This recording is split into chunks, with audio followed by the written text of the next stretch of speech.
She only meant to text her brother, but her fingers were shaking, blood was blurring the screen, and that message landed in the hands of the most dangerous man in the city.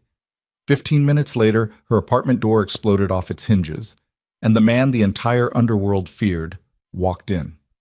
If you want to know what happens next, stay until the end. Hit that like button and drop your city in the comments. I want to see how far this story travels. The first thing Serena Vale noticed when she regained consciousness was the smell. Stale beer soaked into carpet that hadn't been cleaned in months. Cigarette smoke embedded so deep into the walls it had become part of the building's DNA. And underneath all of it, something copper and warm that she recognized after a moment as her own blood. She was on the floor of the kitchen. She knew this because her cheek was pressed against the cracked linoleum, the kind with a faded yellow pattern that had probably looked cheerful in 1987 and now looked like a crime scene prop. The refrigerator hummed 3 feet from her face. Someone had left a pizza box on top of it, and a corner of the cardboard hung over the edge like it was thinking about jumping. Serena tried to breathe and felt it immediately. That grinding, scraping sensation on her left side that meant something in there was broken. Not bruised, broken. She'd had bruised ribs before, and she knew the difference. This was different. This was the kind of pain that made her vision go gray at the edges when she tried to pull air into her lungs. The kind that said, if you move wrong, you're going to scream, and you will not be able to stop. She didn't scream. She'd learned not to scream a long time ago. Screaming made him angrier. Marcus was somewhere behind her. She could hear him, the specific rhythm of his breathing when he was drunk past the point of coordination, but not yet past the point of consciousness. Heavy and irregular, punctuated by those little hitching sounds that meant he was on the couch, half passed out, the way he always ended up after he went this far. Like his body knew it had exceeded some invisible threshold and was filing away the damage for later review. She gave herself 30 seconds, just lying there. 30 seconds to take inventory. Left side, broken ribs, at least 2, possibly 3. Right knee, throbbing badly but functional. Face. Her lower lip was split. She could feel it swollen and sticky, and her left eye felt tight in a way that meant by morning it would be swollen shut. Both palms scraped raw from when she'd hit the floor the first time, before she'd stopped trying to catch herself because catching herself just made her wrists hurt and didn't stop anything anyway. 30 seconds. Then she started moving. It took her nearly 4 minutes to get from the kitchen floor to her hands and knees. She knew this because she was watching the microwave clock, using it to pace herself, one small movement every time the minute changed. She'd discovered this trick about 8 months ago.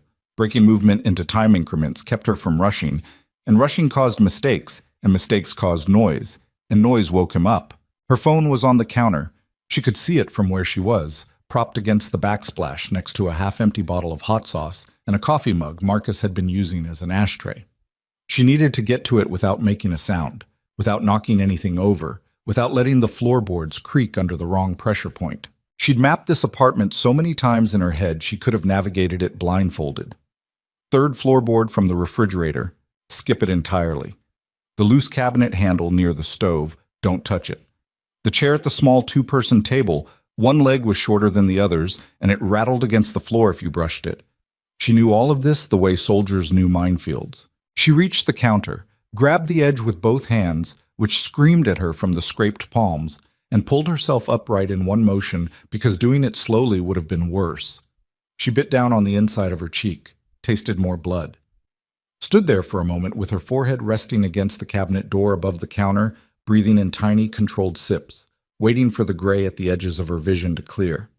It mostly cleared. She took the phone. She needed to call Daniel, her brother, her older brother, who lived 40 minutes away in the East Side apartment he shared with his girlfriend, who had told Serena approximately 6 times in the last year that she could come stay with them, who had offered to drive over and get her, who had left that offer open even after she'd rejected it every single time because she kept telling herself things were going to get better. Marcus was going to get better. She just needed to be patient. She just needed to be smarter about how she handled him. She just needed to stop doing the things that set him off. She knew how that sounded. She'd known for a while how that sounded. She pulled up Daniel's contact. Her hands were shaking badly enough that she missed the first tap entirely, her fingers sliding across the screen and pulling up the phone keypad instead. She switched back to contacts. Found Daniel's name. tapped the message icon. She didn't call because if Marcus woke up and heard her voice, the situation would reset immediately. And she didn't know if her body could absorb another reset tonight. A text was quieter. A text could be read and understood and responded to without a single sound. She typed as carefully as she could. Marcus hurt me bad. Ribs. I need you to come. Please come now. Don't call. Her thumb hovered over the send button. From the living room, Marcus made a wet snoring sound and shifted his weight on the couch. The springs groaned. Serena stopped breathing entirely. 5 seconds. 10. 15. The snoring resumed. She hit send. Then she lowered herself to the floor again because standing was costing her more than she had left to spend. And she sat with her back against the cabinet doors and her knees drawn up as much as her ribs would allow. And she held the phone in both hands and watched the screen. The message showed as delivered. She waited. 2 minutes passed, then 5, then 8.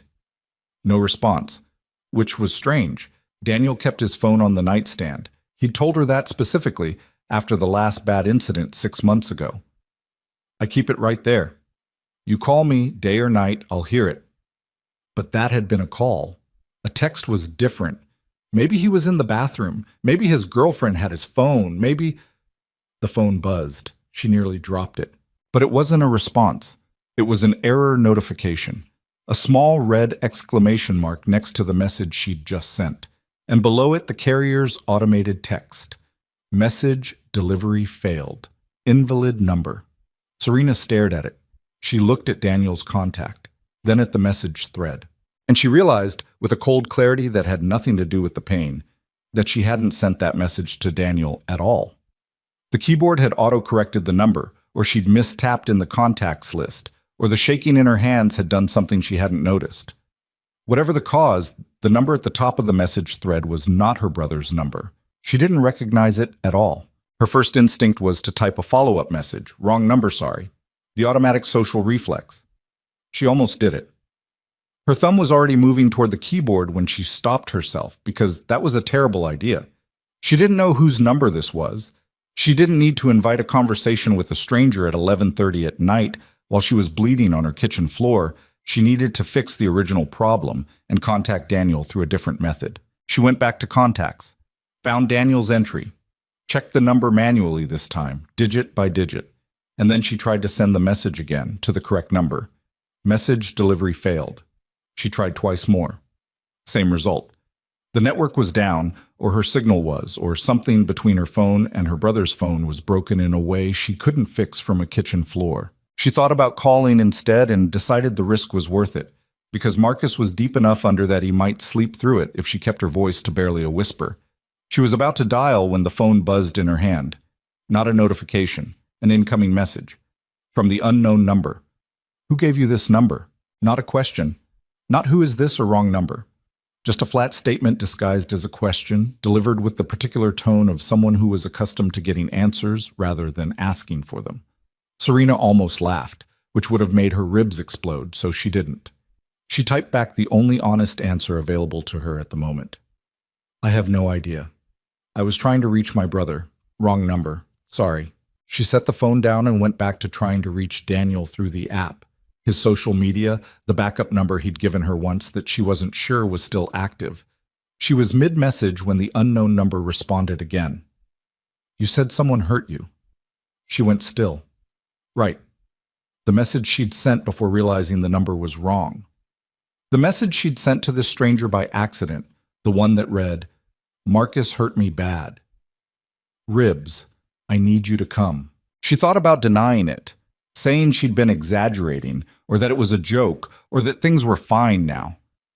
She thought about all the times she'd said versions of those things to people who'd noticed the bruises, or the flinching, or the way she held herself when she walked sometimes, like she was carrying something fragile inside her chest. She typed, It's fine, I've got it handled. Sorry for the wrong text. The response came back in under 10 seconds. Address. Just that. One word. Address? Serena stared at it for a long time. From the living room, Marcus snored on, oblivious and heavy. 300 pounds of volatile drunk sprawled across a couch that had come with the apartment and that Serena had always hated. She looked at the message. She looked at the dark hallway that led to the living room, visible around the edge of the counter. She looked at her own hand, still shaking, palms raw, knuckles dark with dried blood that wasn't only hers. She typed her address. She didn't know why. She would ask herself that question for a long time afterward, and she would never find a satisfying answer. Maybe it was the loss of blood. Maybe it was the particular flatness of that one-word command, the way it had sounded like a statement of fact rather than a request, the way it had implied that address was merely information being gathered, that action was already in motion, and the address was simply a required coordinate. Maybe she was just tired in a way that went past her body into something else entirely, something that had been running on fumes for months, and had finally decided to stop pretending. She sent the address. Then she sat on the floor and waited and told herself nothing was going to happen. The stranger was going to respond with something useless or nothing at all, and she was going to get off this floor and find a way to reach Daniel and get out of this apartment before Marcus woke up. She made it to nothing at all before the front door came off its hinges. Not a knock, not a buzzer, not any of the sounds that preceded normal human entry into a residential space. The door simply ceased to exist as a barrier. There was a single impact that Serena felt more than heard, a concussive pressure that traveled through the floor and up through her spine, and then the door was open and two men she had never seen in her life were inside the apartment. The first one she barely registered. He moved fast and stayed low and went directly toward the sound of Marcus's snoring without hesitating, without looking around, without acknowledging that she was sitting on the kitchen floor 6 feet away. He had the focused, economical movement of someone performing a task they had performed many times.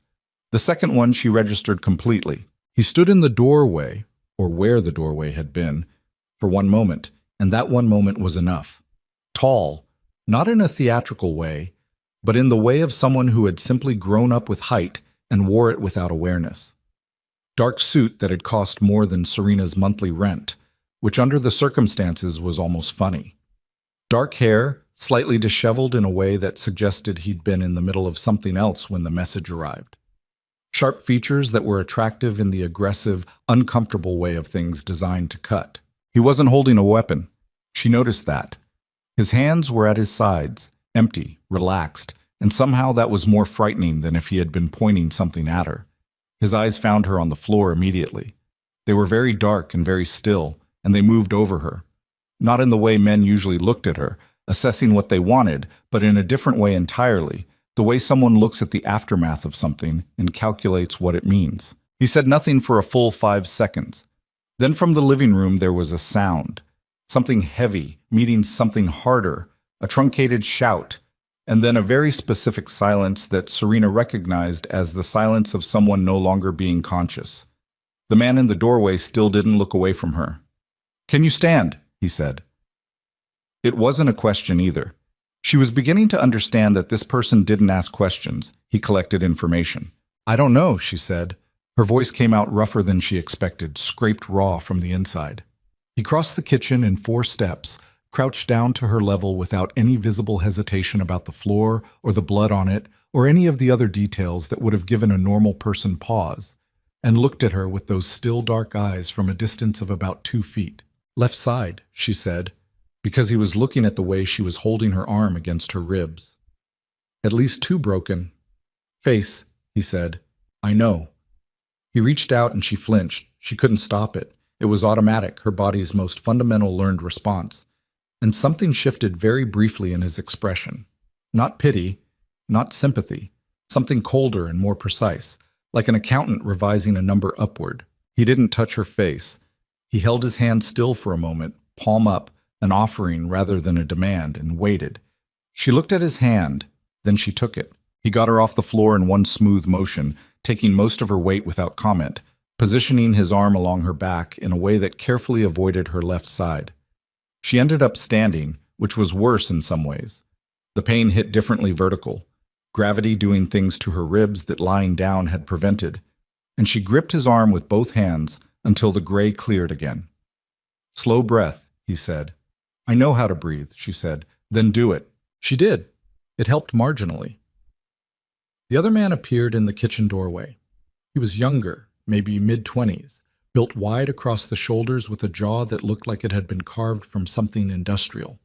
He looked at Serena, then at the man holding her upright, then said in a low voice, "He's out. What do you want to do with him?" The question hung in the air. Serena didn't look at the man beside her. She looked at the wall. She could feel his stillness more than see it. The particular quality of someone who had already arrived at a conclusion before the conversation began. "Not here," the man said. To her, "Not the other one." "Can you walk to the elevator?" She thought about it honestly. "Maybe?" "Then let's find out." His name, she learned an hour later, sitting in the back of a car with tinted windows that was moving through streets she didn't recognize at a speed that suggested traffic laws were considered suggestions, was Damien Voss. The younger man's name was Ronan Cade, and he drove with the precise, unhurried efficiency of someone who had been doing it professionally for years, adjusting the route 3 times in ways that seemed random to her, but clearly weren't. Damien had said very little during the ride. He sat next to her, not touching her, maintaining exactly the right amount of distance for someone who was monitoring her condition without hovering over it. He'd produced a first aid kit from somewhere under the seat, a serious one, not the gas station variety, and had offered it to her without suggesting she use it, which she'd appreciated, because she'd been dealing with her own injuries for long enough to know what needed immediate attention and what could wait. She'd cleaned the cuts, wrapped the knee, done nothing about the ribs because there was nothing to do about ribs except breathe carefully and hate your life. "Where are we going?" she said, not her first time asking. "Somewhere safe," he said, not his first time answering with that. "That's not an answer. It's the only one you need right now." She wanted to argue with that and couldn't quite muster the energy, so she turned and looked out the window instead. The city slid past. She'd lived here her whole life, and she'd never seen these streets from this angle, from inside a car like this, at this hour. Everything looked different from the right elevation and the right distance. Everything looked like it could be something else entirely. "Marcus?" she said. Damien didn't answer immediately. "Is he—" She stopped, restarted. "What happened to him?" "He's being handled. I need to know if he's alive," Damien said, and there was something in the inflection of that sentence, a very specific weight on the word alive, that told her a considerable amount about the nature of the handling involved. She sat with that for a moment. "He'll come after me," she said. "When he wakes up, he won't." 2 words, the same tone as everything else he said. Flat and absolutely certain, the tone of a man who had made things happen through sheer force of decided will so many times that doubt had simply stopped being a functional concept in his internal vocabulary. Serena watched him from the side. He was looking forward, posture straight, hands resting on his thighs. The city light moved across his face in fragments. A second of brightness, then shadow, then brightness again. And she had the unsettling sensation that she was reading someone in a language she didn't fully speak, catching 1 word in 5 and missing the rest entirely. "I don't know you," she said. "No." "I don't know why you came." He turned and looked at her then, just briefly. "Because you sent a message saying you needed help." "You don't know me either." "No," he said again. "So why—" "Get some rest," he said. "We're 20 minutes out." She didn't get some rest. She kept her eyes open and watched the city and tried to assemble what she knew into something that made sense. A message sent to the wrong number. A man who had arrived with backup in under 15 minutes, which meant he'd been close, which meant he operated in this part of the city regularly, which told her something. A man in a suit like that, with a car like this, with an enforcer named Ronan, who moved through the aftermath of violence the way most people move through a grocery store. The particular way he'd said he's being handled. She knew, in the broad strokes, what kind of man this was. She wasn't sure yet whether that should terrify her more than the situation she'd just left. The car stopped at a building she recognized from the skyline, one of those towers near the financial district that were visible from most of the city on clear days. The kind of building that existed in a different economic atmosphere than anything she'd ever been inside. Ronan pulled into an underground garage, and they took a private elevator that required a key card that Damien produced from inside his jacket. The penthouse was this kind of space that Serena associated with magazine spreads and movie sets. Floor-to-ceiling windows on 3 sides, the city spread below like a circuit board lit up and humming. Furniture that was minimal and precise and clearly expensive without being showy about it. A kitchen that was probably better equipped than most restaurants she'd been to, though she doubted it got much use. It was also, she noticed, completely impersonal. No photographs, no clutter, nothing on the counters that suggested someone lived here rather than passed through. "Bathroom's through there," Damien said, gesturing toward a hallway. "Second door on the right. There are clothes in the closet. Not yours, but they'll fit better than what you have on. Someone will bring food. I'm not hungry. Eat anyway. You lost blood." She looked at him. He was standing near the windows, hands in his pockets, looking out at the city. Not at her. Already on to the next thing in his mind, whatever that was. "Why are you doing this?" she said. He didn't answer for a long moment. When he didn't turn around. "The man you were living with," he said. "His name isn't really Marcus Cole." She blinked. "His real name is Marco Reyes," Damien continued, still looking at the city. "He's been operating as a low-level courier for the Ortega Syndicate for the last 3 years.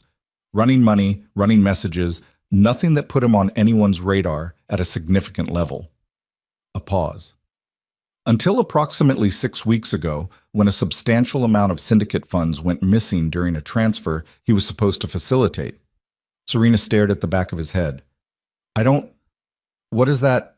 "The Ortega organization believes he either stole the money or knows where it went." He turned then, just slightly, enough that she could see his profile. "When he failed to produce it on their timeline, they started asking questions, which means they started asking questions about everyone around him.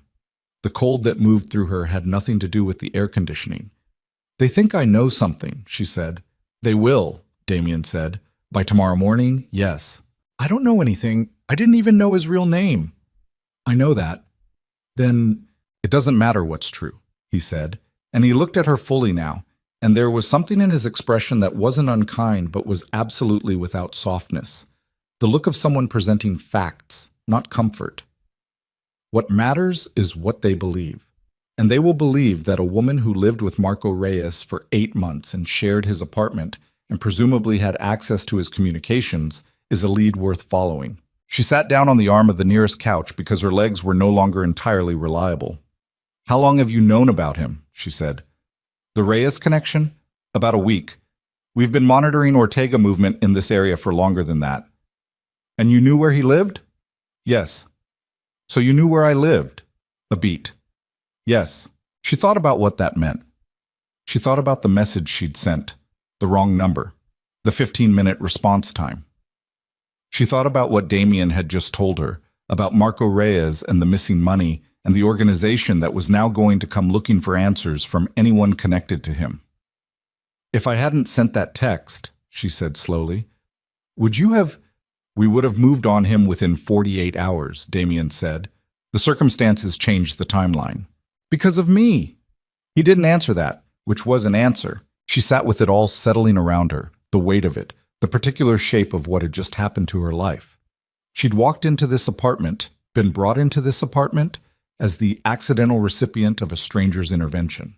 She was leaving behind a broken door and a man who'd been calling himself Marcus Cole, and apparently a connection to a criminal organization that now had reasons to consider her a loose end.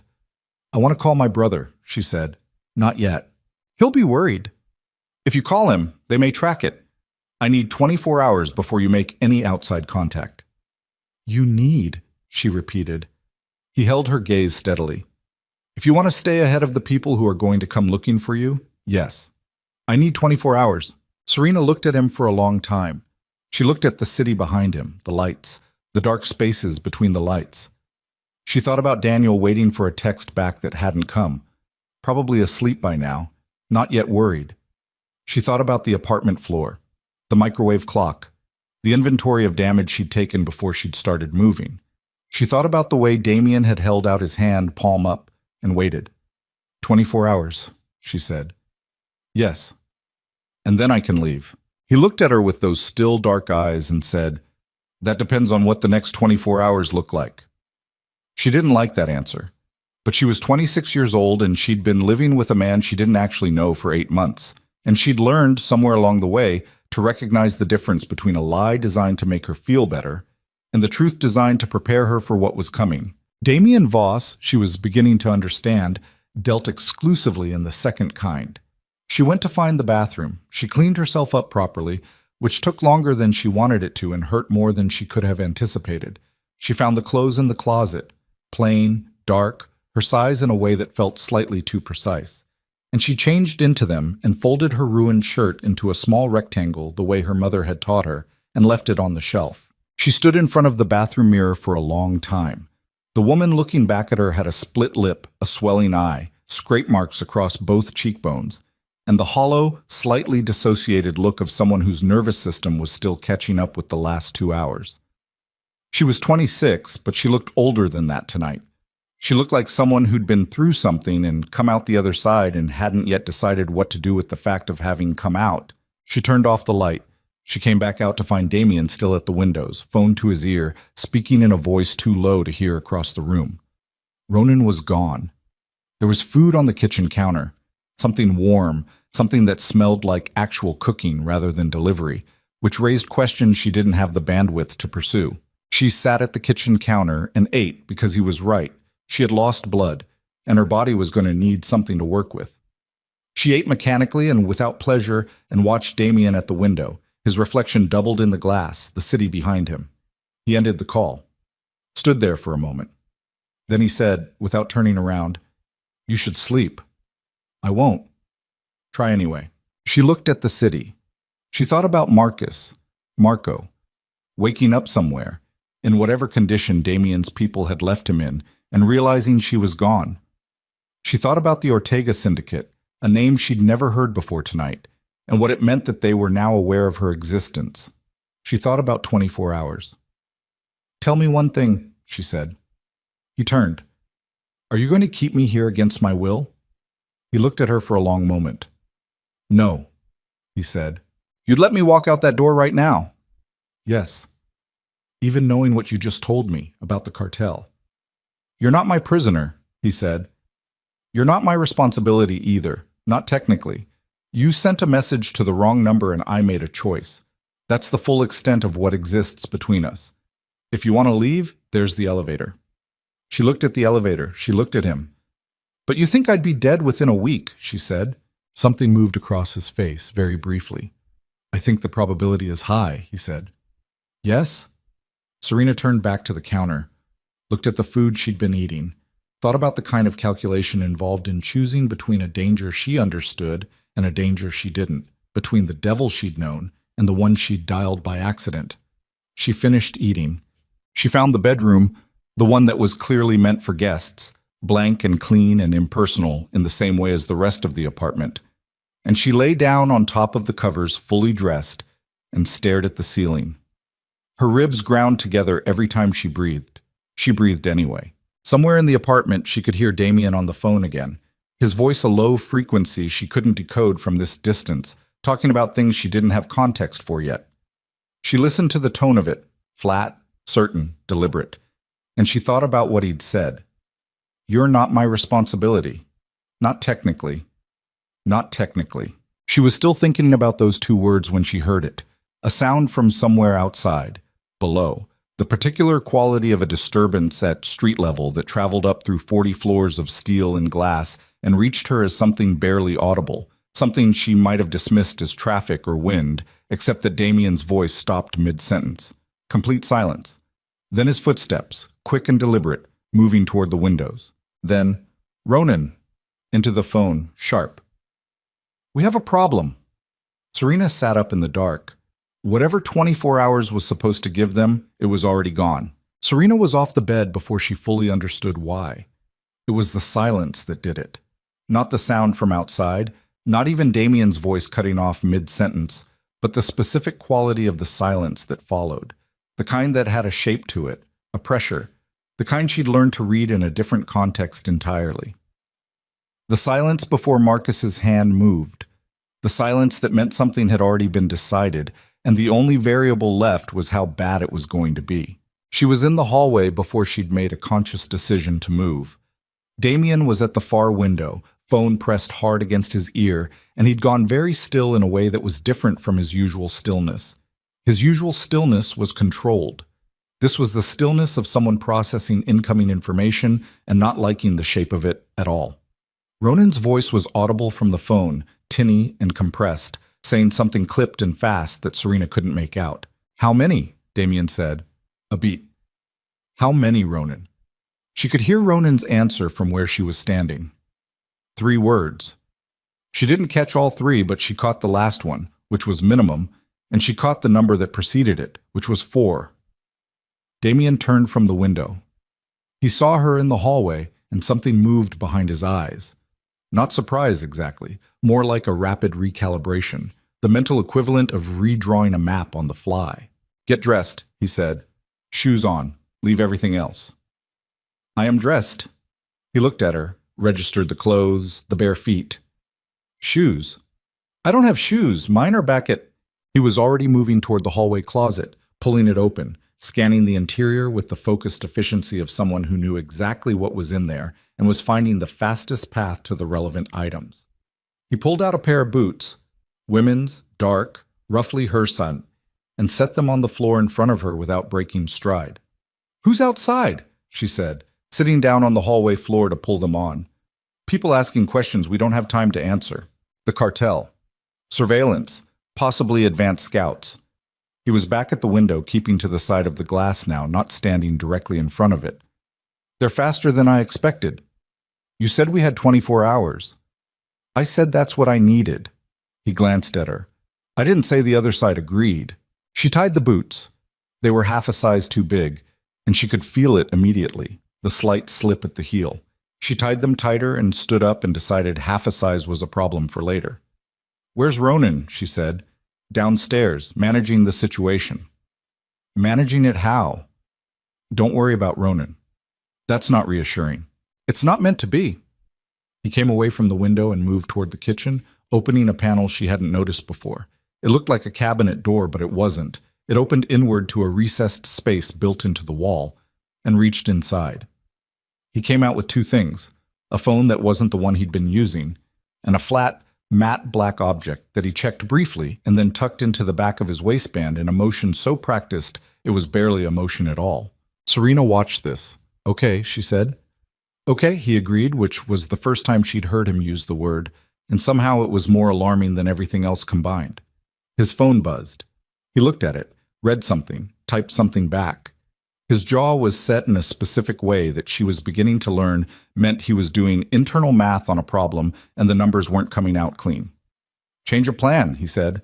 We're not going down the main elevator. There's another one? Service elevator, freight access on the east side of the building. It goes to the parking sublevel, different entrance than the main garage. He was moving as he talked, checking the hallway, doing the systematic sweep of the space that she was starting to recognize as habit. Ronan's going to meet us 2 floors down. Why 2 floors down and not the sublevel?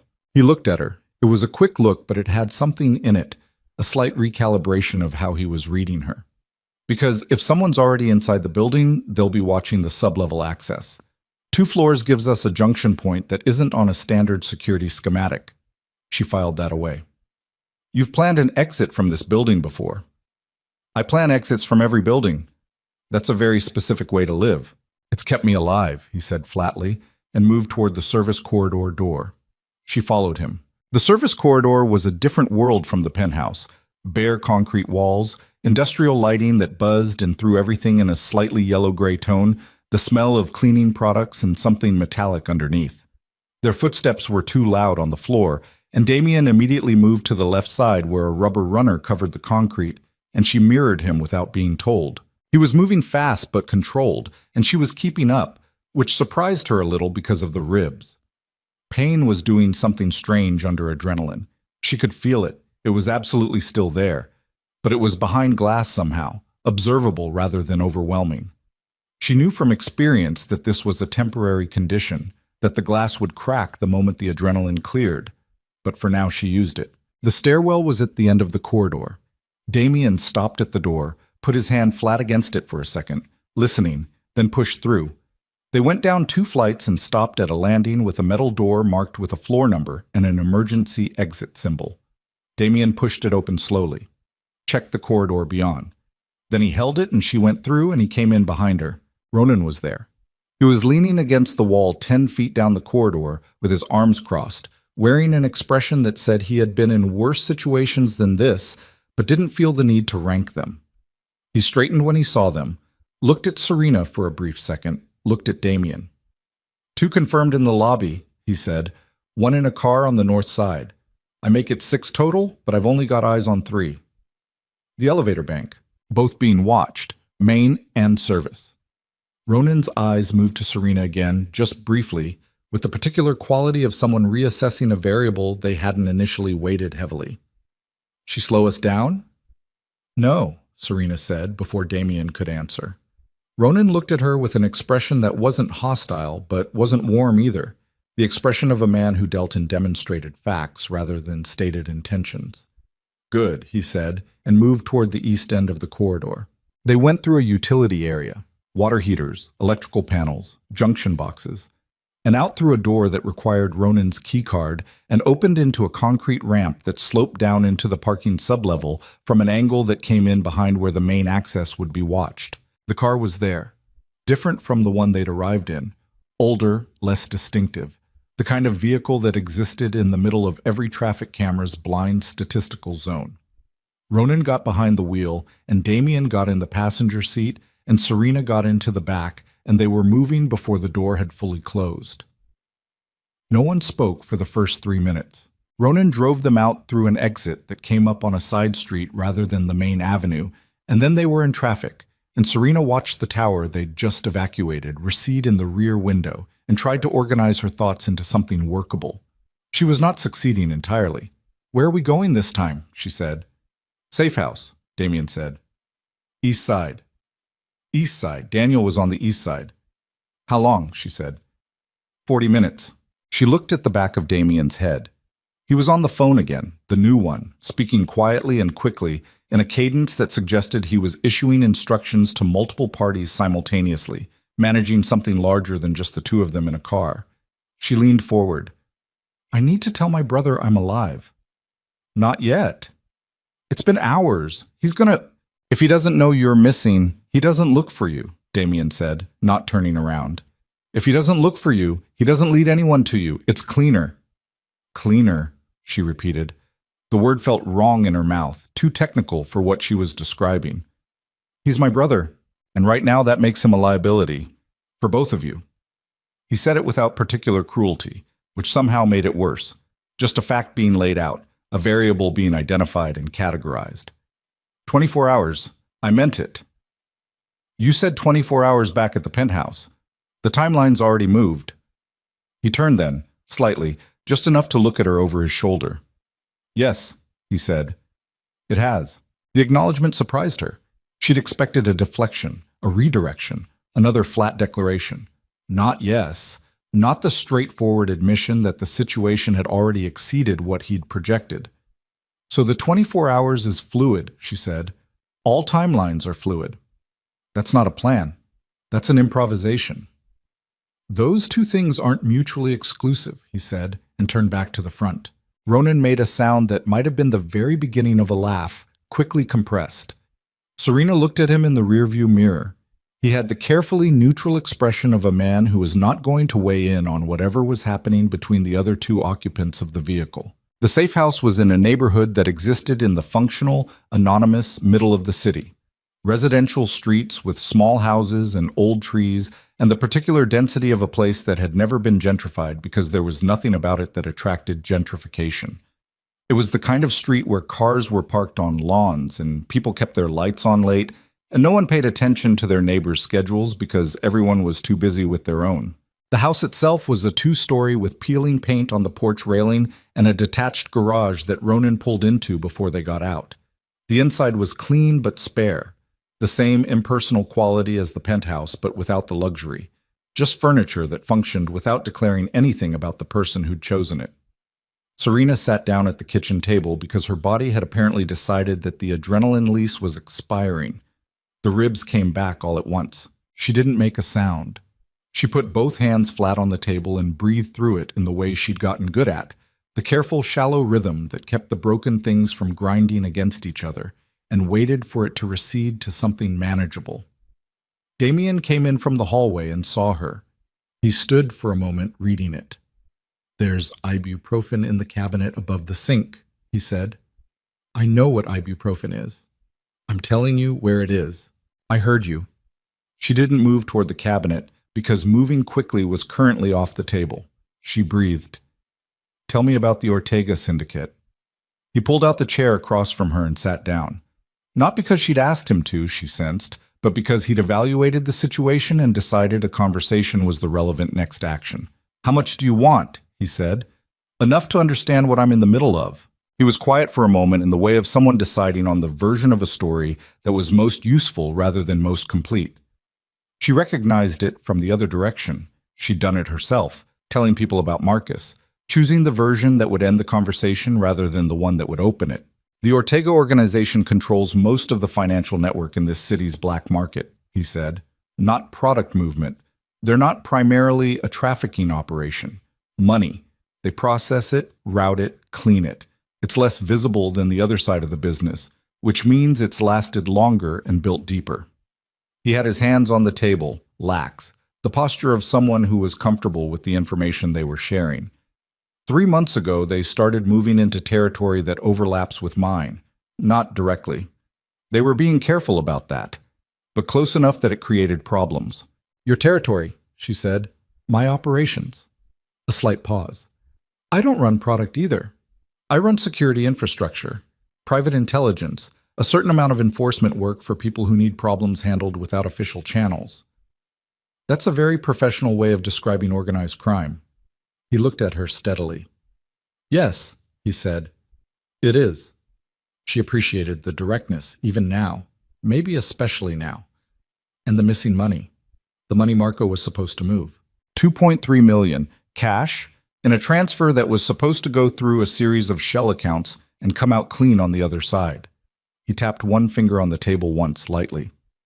It didn't arrive. Marco claimed he delivered it. The receiving end said they never got it. And you think he kept it? I think he gave it to someone. Whether he kept any of it is secondary. What matters to the Ortega people is that someone in their chain failed, and the money's gone, and they want both the money and the person responsible. Right now, those things are not separable in their minds. He looked at her. You're connected to him. That's enough. I was living with a man I didn't know, she said. I didn't know his name. I didn't know what he did. I thought he worked in logistics. I know. Logistics, she said, with a specific quality of bitterness that came from somewhere deeper than tonight. He told me he worked in logistics. I believed him. For 8 months I believed him and thought the reason he was the way he was had something to do with stress about work or his childhood or... She stopped, put her hands flat on the table. I believed him. Damien said nothing. He didn't fill the silence with reassurance or with the kind of careful sympathy that people deployed when they didn't know what else to do. He just let the silence be what it was. She was surprised to find that was the right call. I need to know, she said. Am I going to be able to go back to my life? Define your life. She looked at him. My job, my apartment, my brother, the things I had before last night. The apartment, no, not for a while. He said it simply. Your job, possibly, depending on how this resolves. Your brother, yes, once the situation is stabilized. You'll be able to contact him. He'll know you're all right. How long is a while? Weeks, potentially, not months. I can't just disappear for weeks. I understand that, he said, and there was the first thing she'd heard from him that sounded like something adjacent to an apology. Not the apology itself, not the full shape of it, but the implication that he was aware the situation cost her something specific, and that cost was not invisible to him. I'm not telling you this is without consequence. I'm telling you the alternative. The alternative. She knew what the alternative was. He'd laid it out clearly in the penthouse before she'd decided to stay. The front door opened and Ronan came in, and the quality of his expression as he crossed the room to Damien told her immediately that whatever he was carrying was not good news. He bent down and said something low near Damien's ear, something she caught only pieces of. Confirmation, and Reyes and one other word that landed in the room like a stone dropped in still water. Dead. Damien's face didn't change. He stood up, moved with Ronan toward the far side of the kitchen, and there was a brief, low exchange that Serena wasn't meant to hear and mostly didn't. She heard enough. Marco was dead. Not Marcus Cole, the man she'd been living with, the name she'd attached to the person and the relationship and the 8 months of her life she couldn't get back. Marco Reyes, the Ortega courier with the missing money and the real name she'd never been given, was dead. And from the specific clipped quality of Ronan's voice and the direction of Damien's eyes when he turned briefly in her direction, the how of it was not simple and was not clean. She stood up from the table. Both men looked at her. "He's dead," she said. Damien looked at her for one beat. Then, "Yes." "When?" "Earlier tonight, after we left the apartment." "Your people." A pause that lasted exactly long enough to answer the question without answering it. "The situation became complicated during transport," he said. Serena stood very still. The boots were still half a size too big, and she could feel the extra space at the toes. Her ribs were grinding in a slow, persistent rhythm. She looked at Damien across the small kitchen, and she tried to figure out what she felt, which turned out to be a harder problem than she expected, because what she felt was layered in a way that didn't untangle quickly. Marcus was dead. The man who had split her lip and broken her ribs and done other things that had come before both those things, things she hadn't inventoried tonight because some things you didn't take out and look at directly, was dead. That sat in her chest alongside the ribs and pressed against them from the inside, and she couldn't tell if the pressure was grief or relief or something else entirely that didn't have a clean name. "The cartel knows," she said. It wasn't a question. "They'll know by morning," Ronan said from behind Damien, "if they don't already. And now they definitely think I know where the money is." "Now they definitely know Damien's people were involved in what happened to their courier," Ronan said, with the specific flatness of someone presenting a corrected version of the problem, which means this isn't just about you anymore. She looked at Damien. He was looking back at her, and for the first time she saw something in his expression that was not the controlled blankness she'd been reading all night, something that had a crack in it, the hairline fracture of a man who'd made a calculation that had returned an unexpected variable. "You didn't plan for him to die," she said. "No," he said. "What did you plan?" "Interrogation, information, a clean exchange that would have taken the Ortega organization's attention off you and put it on the money instead." He said it without flinching from it. "That's not the situation we have." "What situation do we have?" Ronan answered before Damien could. "We have a dead cartel asset, a missing $2.3 million that nobody's found yet, a woman connected to both, and an organization that's going to want to close all 3 of those open items simultaneously." He looked at Serena with the same neutral, assessing quality he'd been using since the parking garage. In that kind of calculus, closing an open item doesn't mean finding answers. It means eliminating the question. The room was very quiet. Serena breathed through her ribs. She looked at Damien. "So I can't leave," she said. He held her gaze. "Not safely." "No." "You said earlier." "I said you weren't my prisoner." His voice was even. "You're not. The door isn't locked. But the situation has changed since I said that, and you know it has." She did know. She'd known the moment she heard the word dead and understood what it connected to and what it meant for the geometry of everything around it.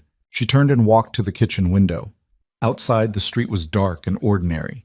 A car parked on the opposite side, a light on in a second-floor window of the house across the way, a cat sitting on a porch railing.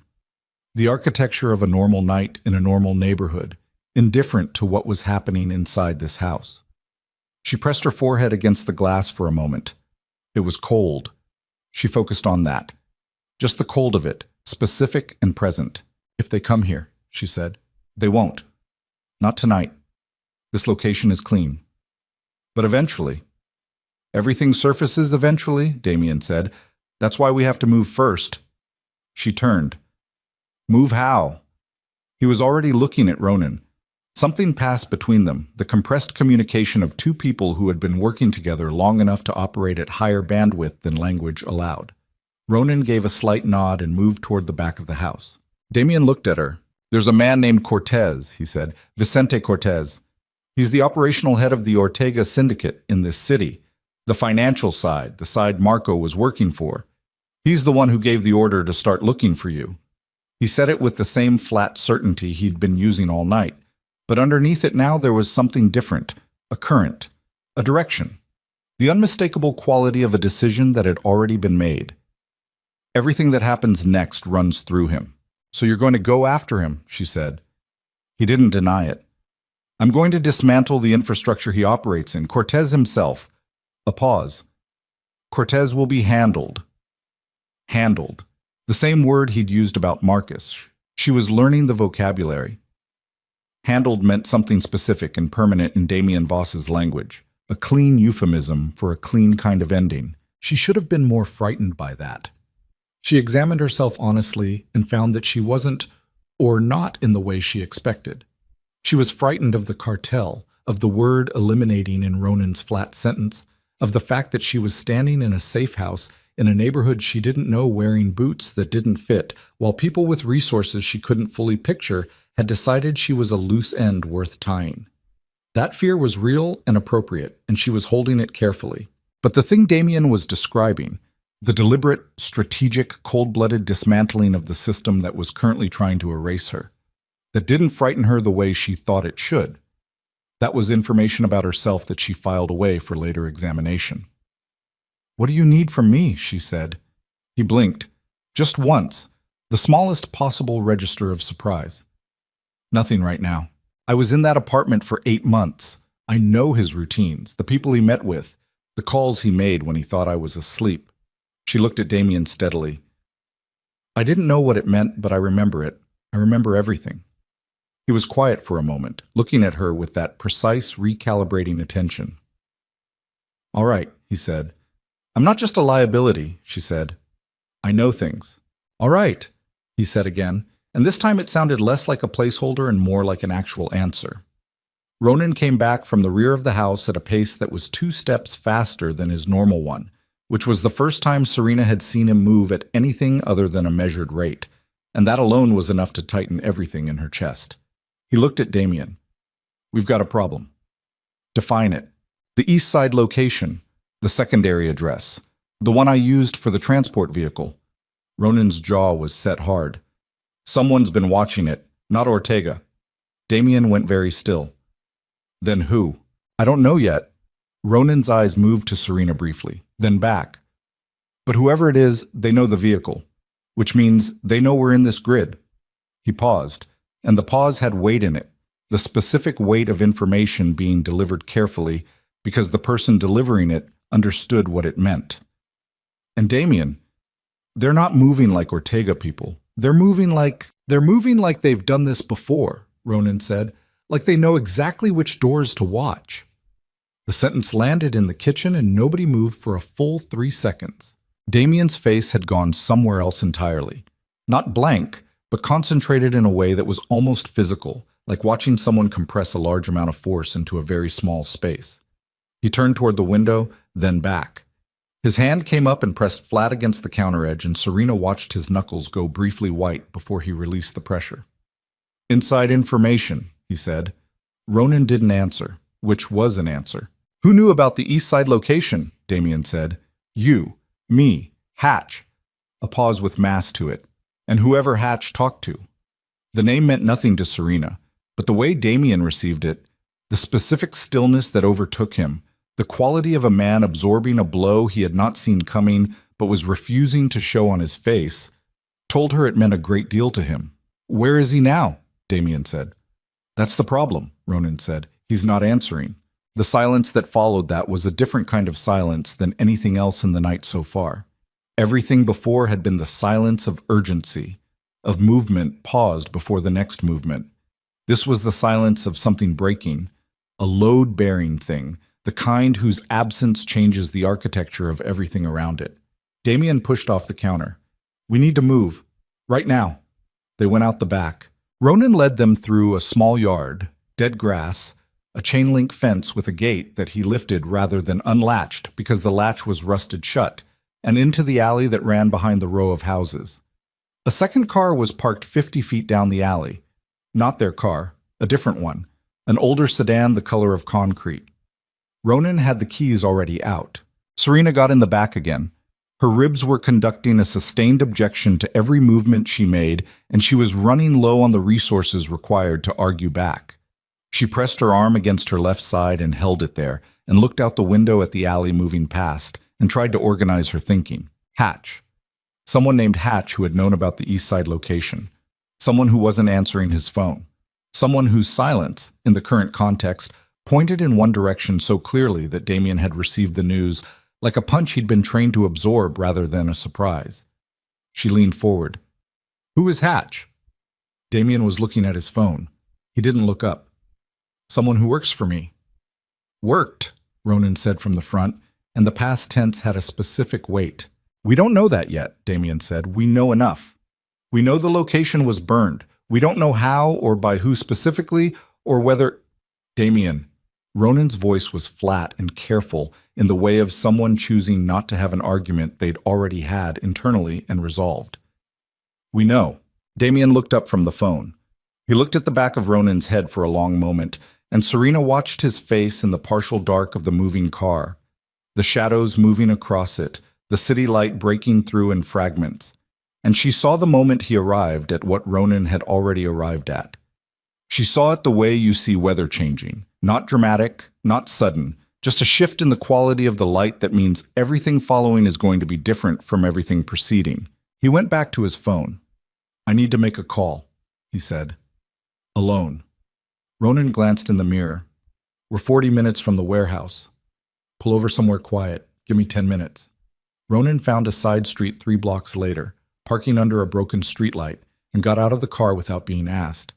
He stood near the front bumper with his back to the windows, which left Serena and Damien in the car together with the engine idling. She could feel him deciding whether to ask her to get out too. She watched the decision work itself through his expression and then not arrive at the obvious conclusion, which told her something.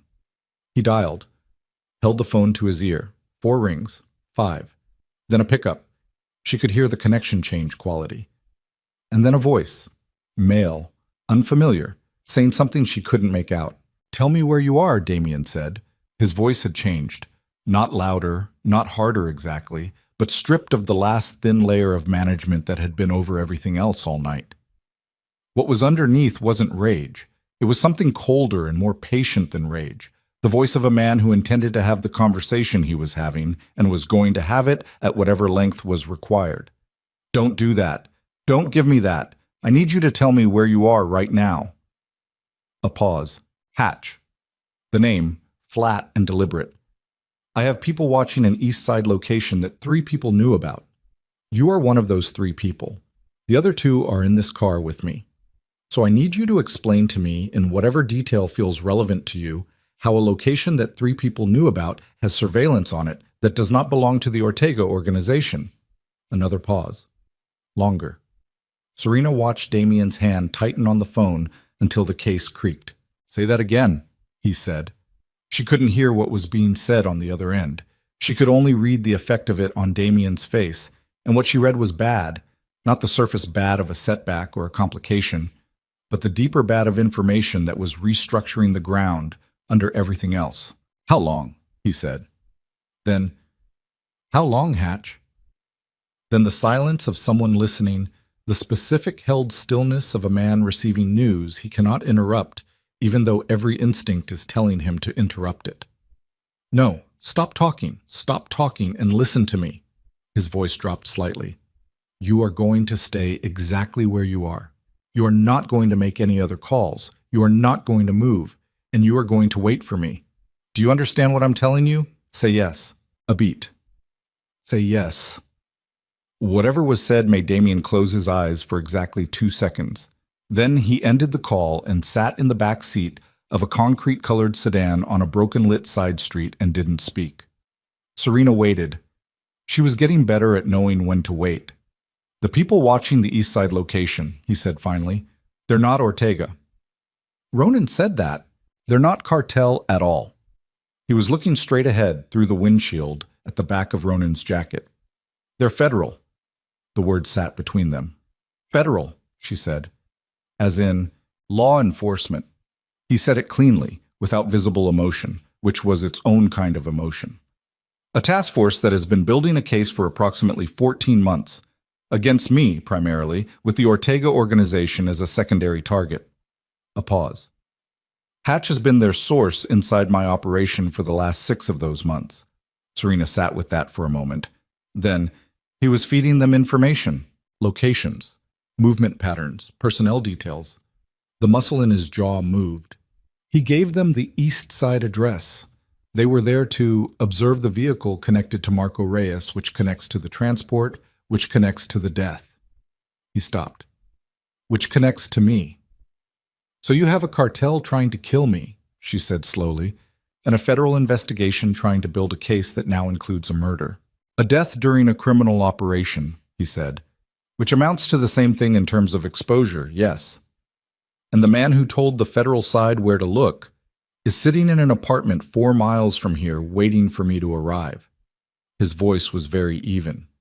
Because I asked him to stay, and he said yes, and he's either genuinely afraid of what I'm going to do, or he's giving them my current location as we speak, and I won't know which until I'm standing in front of him.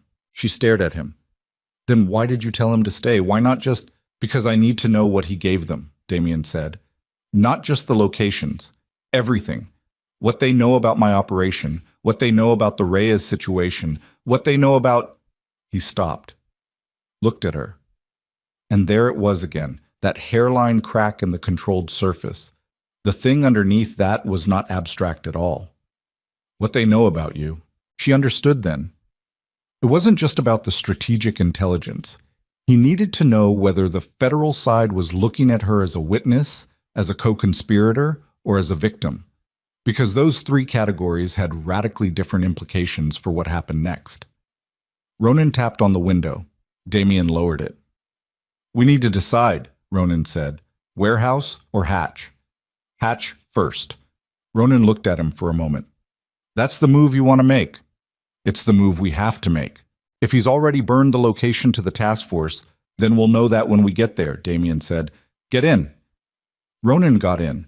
He pulled back onto the street without further discussion, though Serena could see in the set of his shoulders that he had an opinion he was choosing not to deposit. She leaned back against the seat and looked at the ceiling of the car. Cracked vinyl, a water stain in one corner, a small tear near the center where the foam showed through. She focused on these details because they were specific and concrete and present, and the rest of what was currently true of her situation was none of those things. Federal Task Force, 14 months, 6 months of Hatch feeding them information from inside. She thought about what that meant structurally. An operation running for 14 months didn't get shut down over a single incident, even a fatal one. It was building towards something larger, a comprehensive case, an indictment, a moment when everything collected over 14 months got laid out in front of a grand jury, and the people who'd been building it got to show their work. The death of Marco Reyes was a complication to that timeline, not an ending of it. It created urgency. It created pressure. It turned a deliberate, methodical investigation into something that might move faster than anyone had planned. And she was standing in the middle of all of it because her hands had been shaking when she tried to send a text. The apartment building where Hatch lived was on a street that felt different from the safe house neighborhood. Slightly more transient, higher density, the kind of place people passed through rather than settled into. Ronan parked on the street rather than the lot, which Serena had started to understand meant he wanted multiple exit options. Damien looked at her and thus, stay in the car. No, she said, this is not a discussion. You have a cartel and a federal task force both moving in this city tonight, and you want me to sit alone in a car on a street you've never parked on before. She met his eyes. Try again. He looked at her for 2 full seconds. Stay behind me, he said. Don't touch anything. Don't speak unless I ask you something directly. Fine. They went in through the building's side entrance. Ronan had a key, which meant this was a location Damien had used before, which meant Hatch had reported it, which meant the question of how compromised they were kept expanding outward every time she thought she had the perimeter of it. 3rd floor, end of the corridor, a door that looked identical to every other door. Ronan knocked. 3 times, a specific rhythm. A pause. 2 more. Movement from inside. Then the door opened. The man who opened it was in his 40s, compact and gray-haired, with the look of someone who'd been running on anxiety for long enough that anxiety had become his resting expression. He was wearing jeans and a dark shirt, and when he saw Damien, his face did something complicated. relief and dread arriving simultaneously, fighting for the same real estate. "Damien," he said. "Hatch," Damien said, and walked in. The apartment was small and messy in a way that felt permanent rather than situational. Papers, takeout containers, a laptop open on the coffee table with multiple browser windows visible. Hatch stood back from the door as Ronan came in behind Serena, and Serena watched him take in her presence and noticeably recalibrate. "Who is she?" Hatch said. "Why?" Damien said. The single word, with the specific quality he put behind it, made Hatch's posture change in a way that was physically visible. His shoulders came in slightly, the body's instinctive self-reduction in the presence of a threat it couldn't counter. "I need to understand what you told them," Damien said. He didn't sit down. He stood in the middle of the small living room and looked at Hatch with the same still, dark attention he'd been turning on everything all night. "Everything, not the version you think I can handle. Everything." Hatch pressed his mouth together. He looked at the floor, then at Ronan, then at the floor again. "Hatch. The locations," Hatch said. "Movement patterns. The Reyes situation. I told them about the surveillance you had on him, the plan to pick him up." He swallowed. "I didn't know he was going to die. I want you to understand that. I didn't know how that was going to go." "What about the penthouse?" Damien said. A pause. "Hatch." "Yes." "The safe house on Renly Street?" "Yes." "This address?" Hatch stopped. "They already had this address." "I didn't give them this one. They got it from something else. I don't know how." Damien was very still. "What about her?" He didn't gesture towards Serena, didn't look at her, just let the pronoun do its work. Hatch's eyes moved to Serena. The complicated look on his face got more complicated. "They know she was in the apartment when Reyes was taken. They know she left with you." He stopped again. "They're calling her a material witness. To what specifically?" "To the Reyes death, and—" Hatch stopped, ran a hand over the back of his neck, the gesture of a man who had something left to say and was calculating the cost of saying it. "And to your operation generally. They think she knows things about how you run. They're going to want to talk to her." "They're going to want to use her," Damien said. "That's what a material witness is," Hatch said, with a flash of something that might have been defiance from someone with less to be afraid of. Damien looked at him for a long moment. Then he turned slightly and looked at Serena, and she felt the full weight of what had just been said land on both of them simultaneously. Material witness, which meant the federal task force believed she had information about Damien's operation, which meant if they found her, the leverage they could apply to extract that information and the leverage they could apply to her situation to make cooperation look like the rational choice was substantial. She knew nothing about Damien's operation. She'd known him for approximately 8 hours. That wouldn't matter to people with a 14-month case who needed a breakthrough. "Why?" Damien said. Back to Hatch. 6 months. I need to understand why." Hatch laughed, a short, rough sound with nothing happy in it. "Because I have a daughter," he said. "Because they came to me with something they had on my daughter and told me the only way it went away quietly was if I cooperated, because—" He stopped, pressed his fist against his mouth for a second. "Because I'm not like you, Damien. I don't have the part that lets me just absorb it and keep moving. I made a choice to protect my daughter, and every other choice after that was just trying to survive the first one." The room was very quiet. Ronan was near the door, expression unreadable. Serena was near the window, pressed slightly back from it the way Damien had been at the penthouse, staying to the side of the glass. Damien looked at Hatch for a long time.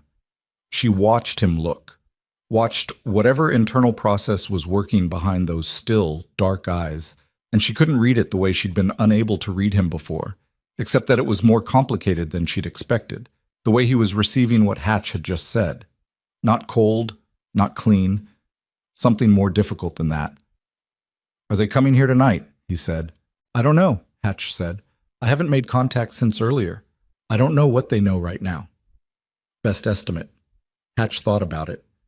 If they tracked the vehicle to the East Side address, and it was gone by the time they got there, maybe. They might try to roll this location to move faster. Or they might wait and watch. He paused. "It depends on how the Reyes death changes their timeline." "It accelerates it," Damien said. It wasn't a question. "Yes," Hatch said. It accelerates it. Damien nodded once. He looked at Ronan. Something passed between them, that high bandwidth exchange, and Ronan straightened slightly, and Damien looked back at Hatch. You're coming with us, he said. Damien, not a discussion.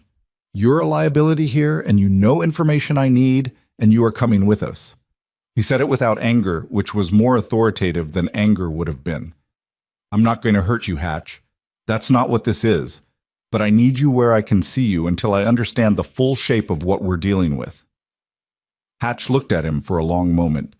Then he closed the laptop on the coffee table and reached for his jacket off the back of the couch. They were almost to the door when Serena said, "Wait." Everyone looked at her. She was looking at the laptop, at the browser windows visible through the half-closed lid. One of them.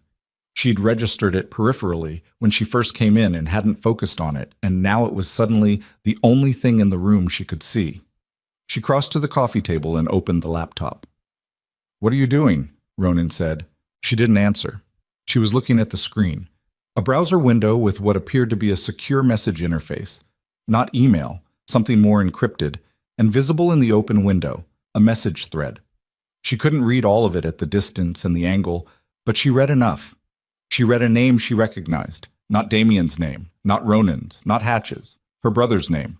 Daniel Vale, East Side address, contact established. She stood very still. The ribs ground. Her hands, both of them, had gone very cold in a way that had nothing to do with the temperature of the room. "Hatch," she said. Her voice came out remarkably level, which surprised her. "Why is my brother's name in this thread?" The silence in the room changed quality immediately. She heard it without looking away from the screen. Ronan's weight shifting, Damien going completely still behind her, Hatch making a sound that was barely a sound, more a breath that had started toward being a word and then stopped. She turned and looked at Hatch. His face told her everything before he said a single word. The relief and dread combination she'd read when he first opened the door, she understood it now. The relief hadn't been about Damien arriving. The relief had been about something else, something that came before Damien, a variable that was already in play before any of them had knocked on his door tonight. "They found him through the carrier records," Hatch said. "The text message you sent. The wrong number. They traced the originating number and the intended recipient. Your brother was the intended recipient, which made him—" "They went to him," she said. "This afternoon," Hatch said, "before any of this. Before the penthouse, before—" He stopped. "They told him you were in danger. They told him the man you were living with was connected to a criminal operation and that you had been taken by—" Another stop. He looked at Damien briefly. "They told him you had been taken." The cold in her hands had moved into her chest. "He thinks I was kidnapped," she said. "They needed him to cooperate," Hatch said, and now there was something in his voice that sounded like genuine shame, which was almost worse than if there'd been nothing.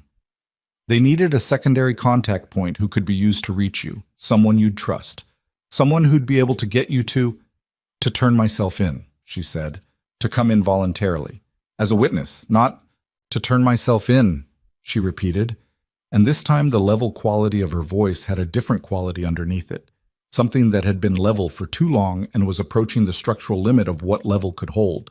She looked at Damien. He was looking at her with an expression she hadn't seen on him yet. Not the controlled blankness, not the recalibrating assessment, not even the hairline crack version of something more human. This was different. This was the expression of a man who understood, completely and without flinching, what the information she'd just read meant for both of them. They had her brother. Not physically, not yet. But they had reached him, told him a version of events that would make him want to find her, that would make him a willing participant in getting the task force access to her.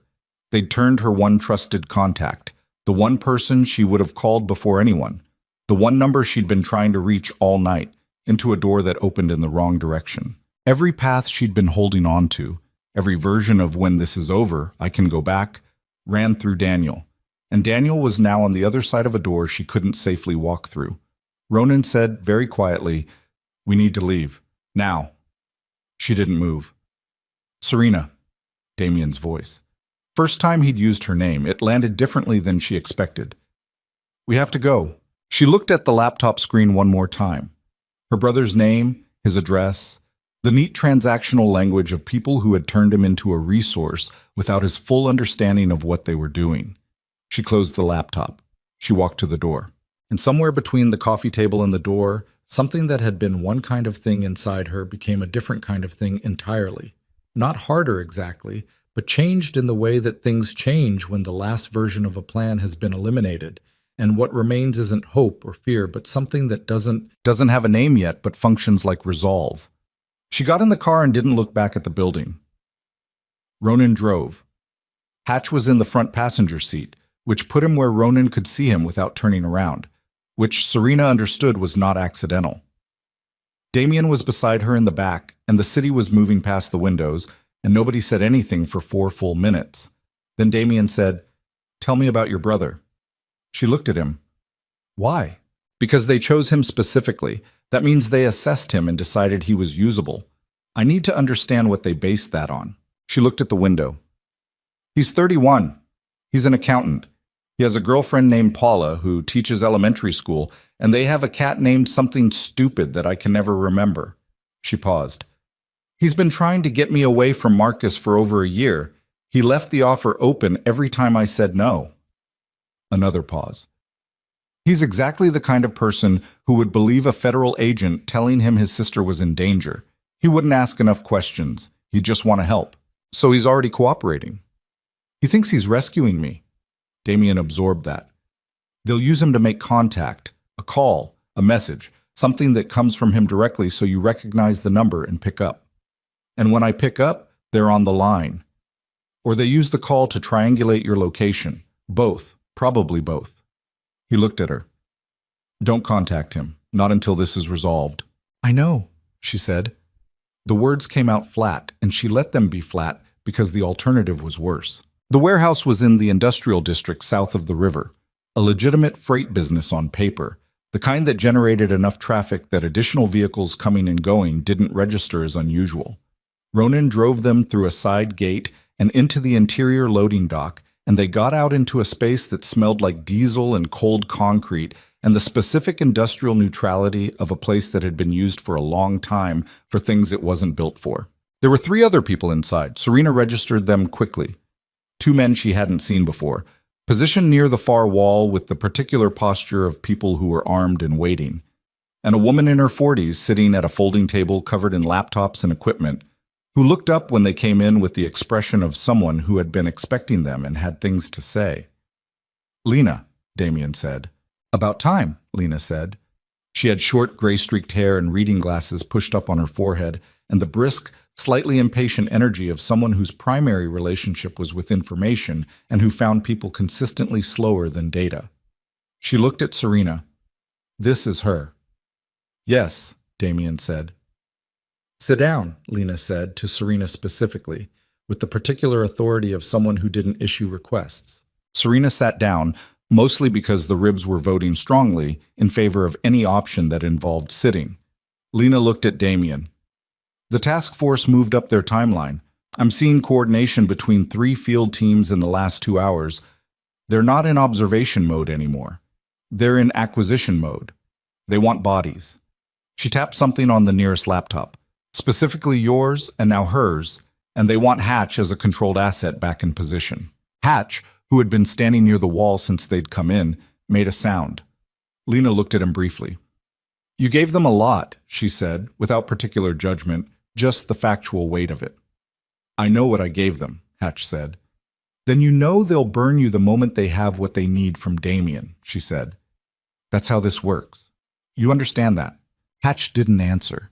His jaw was set, and he was looking at a point on the floor, and Serena had the specific, uncomfortable sensation of watching a person understand something they'd understood intellectually for a long time, but had been able to keep at a distance and could no longer. Damien moved to the table. He stood over the laptops and looked at what Lena had pulled up. Maps, communication intercepts, something that looked like a personnel chart, and Serena watched him process it with that same compressed, high-speed quality she'd been observing all night, the speed of someone who had been making decisions under pressure for so long that the mechanism had been refined past what most people could operate at. Cortez, he said. Still in the city, Lena said. He moved locations twice in the last 6 hours. He's not running. He's consolidating, calling in people. She paused. He thinks the Reyes death was deliberate provocation. He's responding to it as a declaration. It wasn't deliberate. I know that. He doesn't. Lena looked at him over the top of her glasses. He's also aware that the task force is active. My read is he's going to try to move on you before they can take the problem off the board himself and then deal with the federal situation as a separate matter. Timeline. Hours, not days. The word landed in the warehouse and Serena felt it physically. A change in pressure, the way the air moves differently before something large happens. Ronan had been quiet since they'd come in. He spoke now from where he was standing near the loading dock door. So, we have the cartel moving to hit us, a federal task force moving to grab us, and our internal security compromised. He said it with the particular flatness of a man who was not catastrophizing, just completing an inventory. What does the move look like? Damien looked at the map on the screen. He looked at it for a long time. We don't wait, he said. Ronan looked at him. Say that clearly. We go at Cortez. Tonight. We don't sit here and let both sides close in. We go at the one we can actually neutralize, and we do it before his consolidation is complete. He straightened up. If Cortez is gone, the Ortega operation loses its operational head. Without him directing it, they fragment. A fragmented organization doesn't mount coordinated strikes. He looked at Ronan. The task force is a problem for after, one problem at a time. Going at Cortez tonight means going at a location he's fortified in the last 6 hours, Ronan said, with whatever headcount he's brought in. Yes, with our people. Yes. Which are, Ronan gestured at the two men near the wall, at Lena, at the space around them. Not many. Enough, Damien said. He said it the way he said most things, without apparent doubt, which Serena was learning didn't mean the doubt wasn't there. It meant he'd already made the decision about whether to let the doubt have a vote and had decided against it. We go in fast, targeted, surgical. Not a war, a removal. Cortez specifically, cut the head.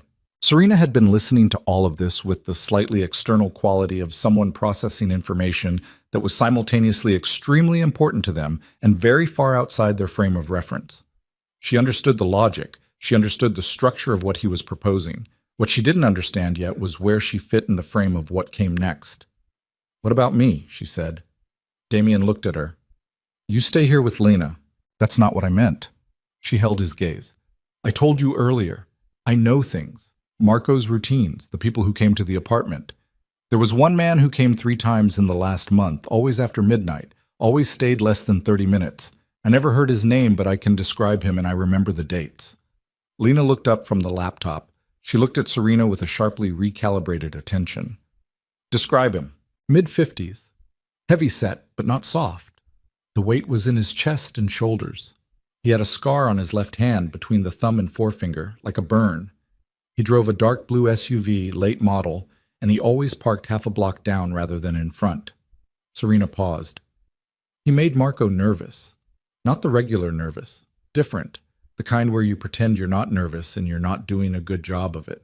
Lena was already typing. She pulled up something, scrolled, stopped, turned the laptop toward Damien. Vargas, Damien said. He said the name with a specific quality. Recognition, but not the uncomplicated kind. Rafael Vargas. He's Cortez's financial liaison. If he was visiting Reyes personally, in person, after midnight. The missing money, Lena said. He wasn't just coordinating, he was managing it directly. Which means Cortez knows exactly what happened to it. And this whole search for the missing courier performance has been cover, Damien said, for something else. The warehouse went quiet. Serena looked at the faces around her. Damien's face, Lena's face, Ronan turning from the door to look at Damien with an expression that said he was revising something significant. They weren't looking for the money because it's missing, Ronan said slowly. They were looking for anyone who might know where it went, because someone inside their own operation moved it. Vargas, Damien said, and now he needs to make sure anyone who could connect him to Reyes doesn't connect him to Reyes, Damien said. He looked at Serena. The look was brief and complete and contained something she could only describe as the specific gravity of a person understanding, in real time, That a variable they'd been calculating wrong has just corrected itself in a way that changes the entire result. They weren't coming after you because they thought you knew where the money was. They were coming after me because Vargas needed to know what I'd seen, she said. Whether I could identify him.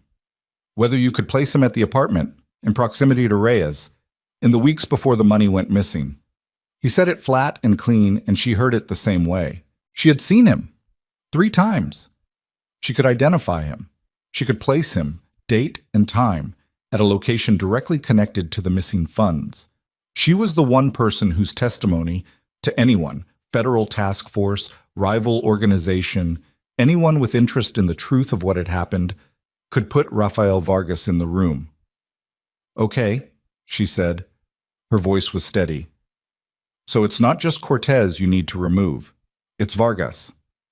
Yes, Damien said, and Vargas is with Cortez right now. Almost certainly. She stood up. The ribs objected, loudly, and she absorbed it and stayed standing. Then what are we waiting for? Ronan made the sound again that was the beginning of a laugh pressed down to almost nothing. Lena looked at her with an expression that was the closest thing to approval Serena had seen on her face. Damien looked at her for a long moment. You're not coming, he said. You have 4 people, including yourself, and a task force tightening around this location, she said. I'm the only one here who can positively identify Vargas on sight. In the dark, at distance, under pressure. None of you have ever seen him in person. I have photographs. Photographs of a man who was careful enough to park half a block away and visit after midnight for months without getting flagged until tonight. She held Damien's gaze. How confident are you in those photographs? A silence. She comes, Lena said from the table, without looking up. Identification asset. She stays back and she IDs. That's it. Ronan looked at Damien. Damien looked at Serena. That's it, he said. You tell me it's him and you're done. You don't move toward anything. You don't engage anything. Agreed, she said. It took 40 minutes to get to Cortez's consolidated position. A waterfront property in the industrial port district, legitimate on the surface as a shipping import business. The kind of property that had a warehouse facing the water and a main building facing the road, and a lot of space between those two things in which other arrangements could be made.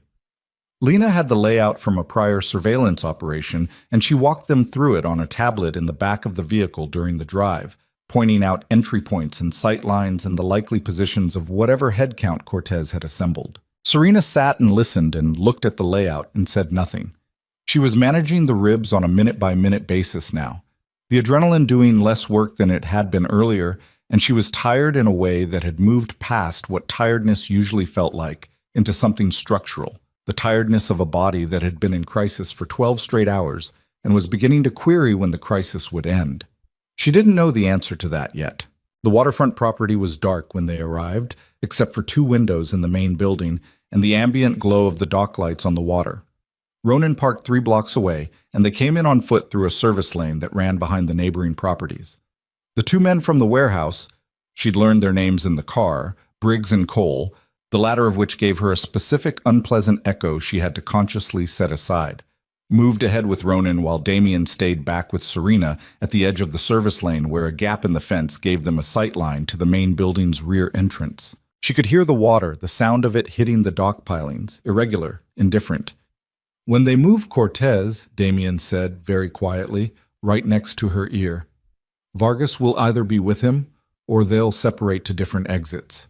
If you see Vargas, tell me immediately. Don't point, don't move. Say the word and step back from the fence. And if I don't see him, then we find him another way. He paused. But you'll see him. She didn't ask how he knew that. She was starting to understand that some of what Damien said that sounded like certainty was actually something different.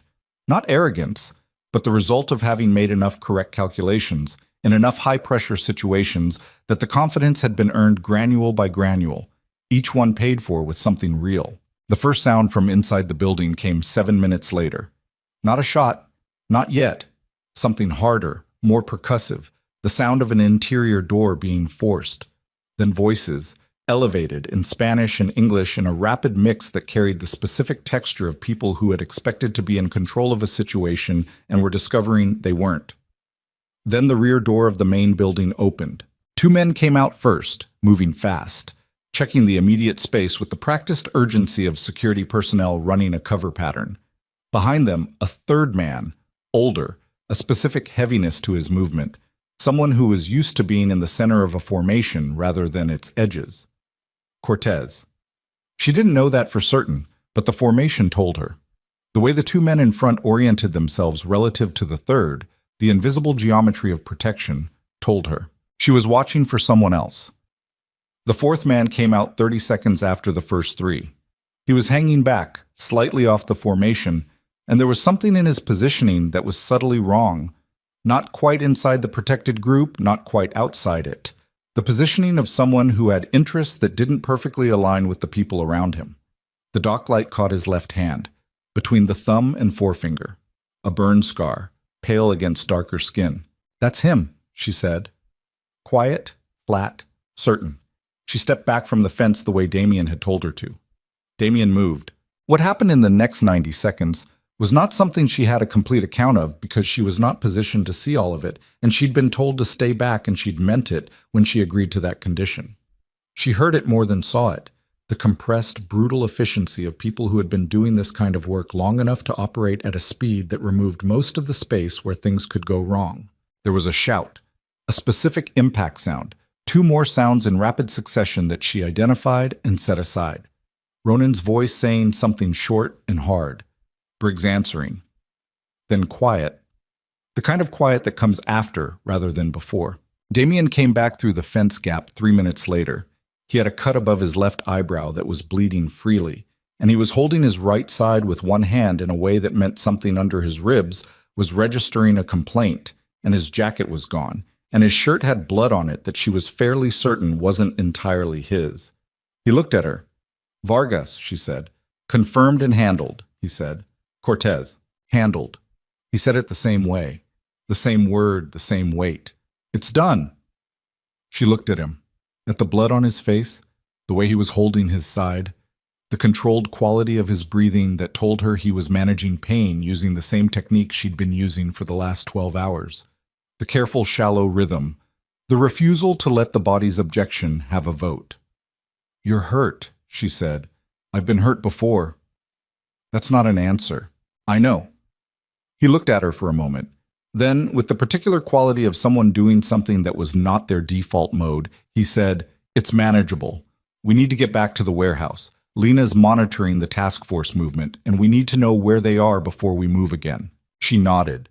She fell in beside him, and they moved back through the service lane, and she could hear his breathing, and she counted the steps and matched her pace to his without drawing attention to the fact that she was doing it, just staying even, just staying beside him.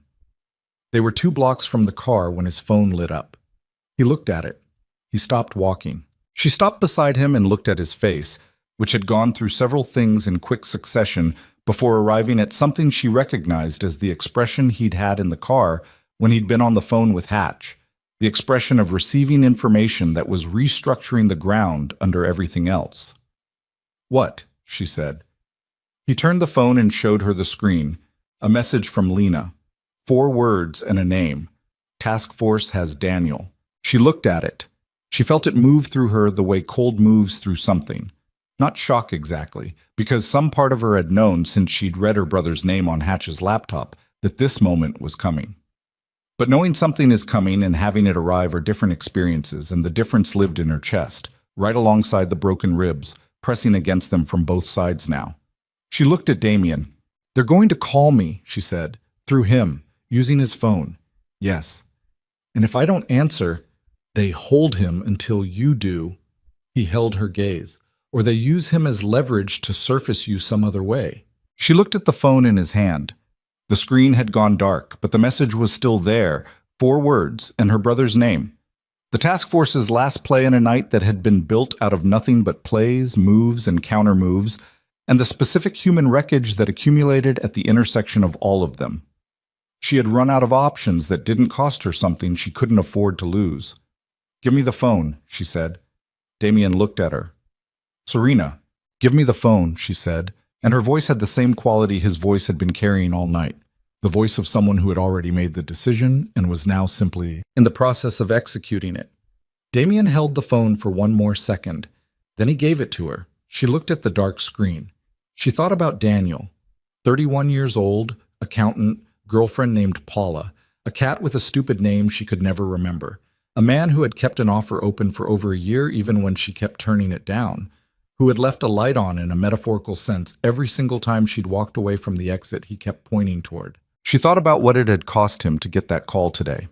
Federal agents at his door, or his office, or wherever they'd found him, telling him his sister had been taken by a dangerous man, that she was in over her head, that the only way to help her was to cooperate.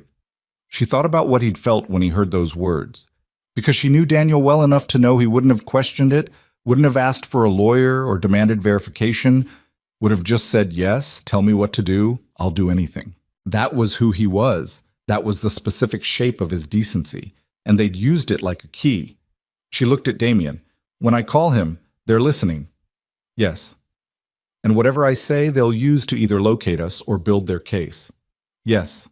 So what I say has to accomplish two things at once, she said. It has to convince Daniel I'm all right and not being held against my will. Genuinely convince him, not just say the words because he knows me well enough to hear the difference. And it has to not give the task force anything they can use. Damien was quiet for a moment. That's a narrow line. I know. She turned the phone over in her hands. But Daniel has a tells, things he says when he's being coached, when he's nervous, when he's reading from something someone else wrote for him. I'll know if he's being fed lines. And he'll know if I am. She paused. We grew up in the same house.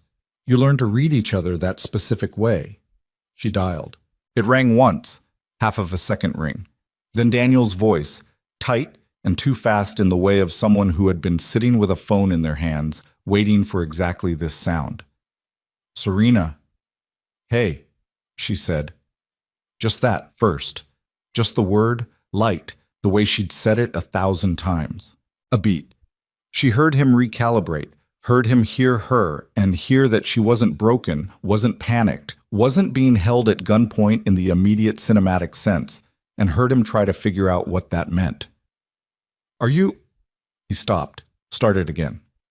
Where are you? I'm okay, she said. I know you've had a bad day. I'm sorry about that. Serena, they said... I know what they said. She kept her voice even and warm, the specific register she used with him when she was being honest without being alarming. It's more complicated than what they told you. I'm not in danger right now. I'm with people who are making sure of that. A silence. She heard other sounds in the background. The specific quality of a room with more than one person in it. Someone shifting weight. The faint sound of something electronic.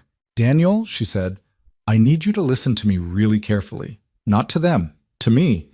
You know how to do that. Another beat. Yeah, he said, quieter, more himself. Yeah, I know how.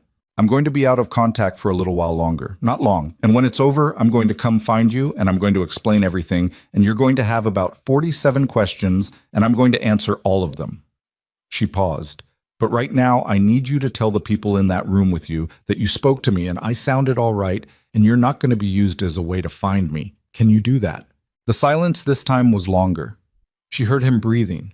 She heard him doing the thing he'd always been able to do. The thing she'd relied on since they were kids, sorting through the available information at speed, finding the load-bearing pieces, making a decision. You're sure, he said, that you're okay? I'm sure. The guy they told me about is not what they told you he is, she said. That's one of the 47 questions. I'll answer it. Another pause. Then, very quietly, in a register that meant he'd turned slightly away from whoever was in the room. The cat's name is Rutherford, in case you were ever going to ask. She almost laughed. Her ribs stopped her. Rutherford, she said. That's a terrible name. Paula named him. I had no say. Tell Paula I said hi. Serena, I'll find you, she said. Promise. She ended the call. She stood on the dark street with the phone in her hand and her ribs grinding and the smell of the waterfront 3 blocks behind her, and she held herself very still for exactly 10 seconds. Then she handed the phone back to Damien. He took it. He looked at her face for a moment, reading it.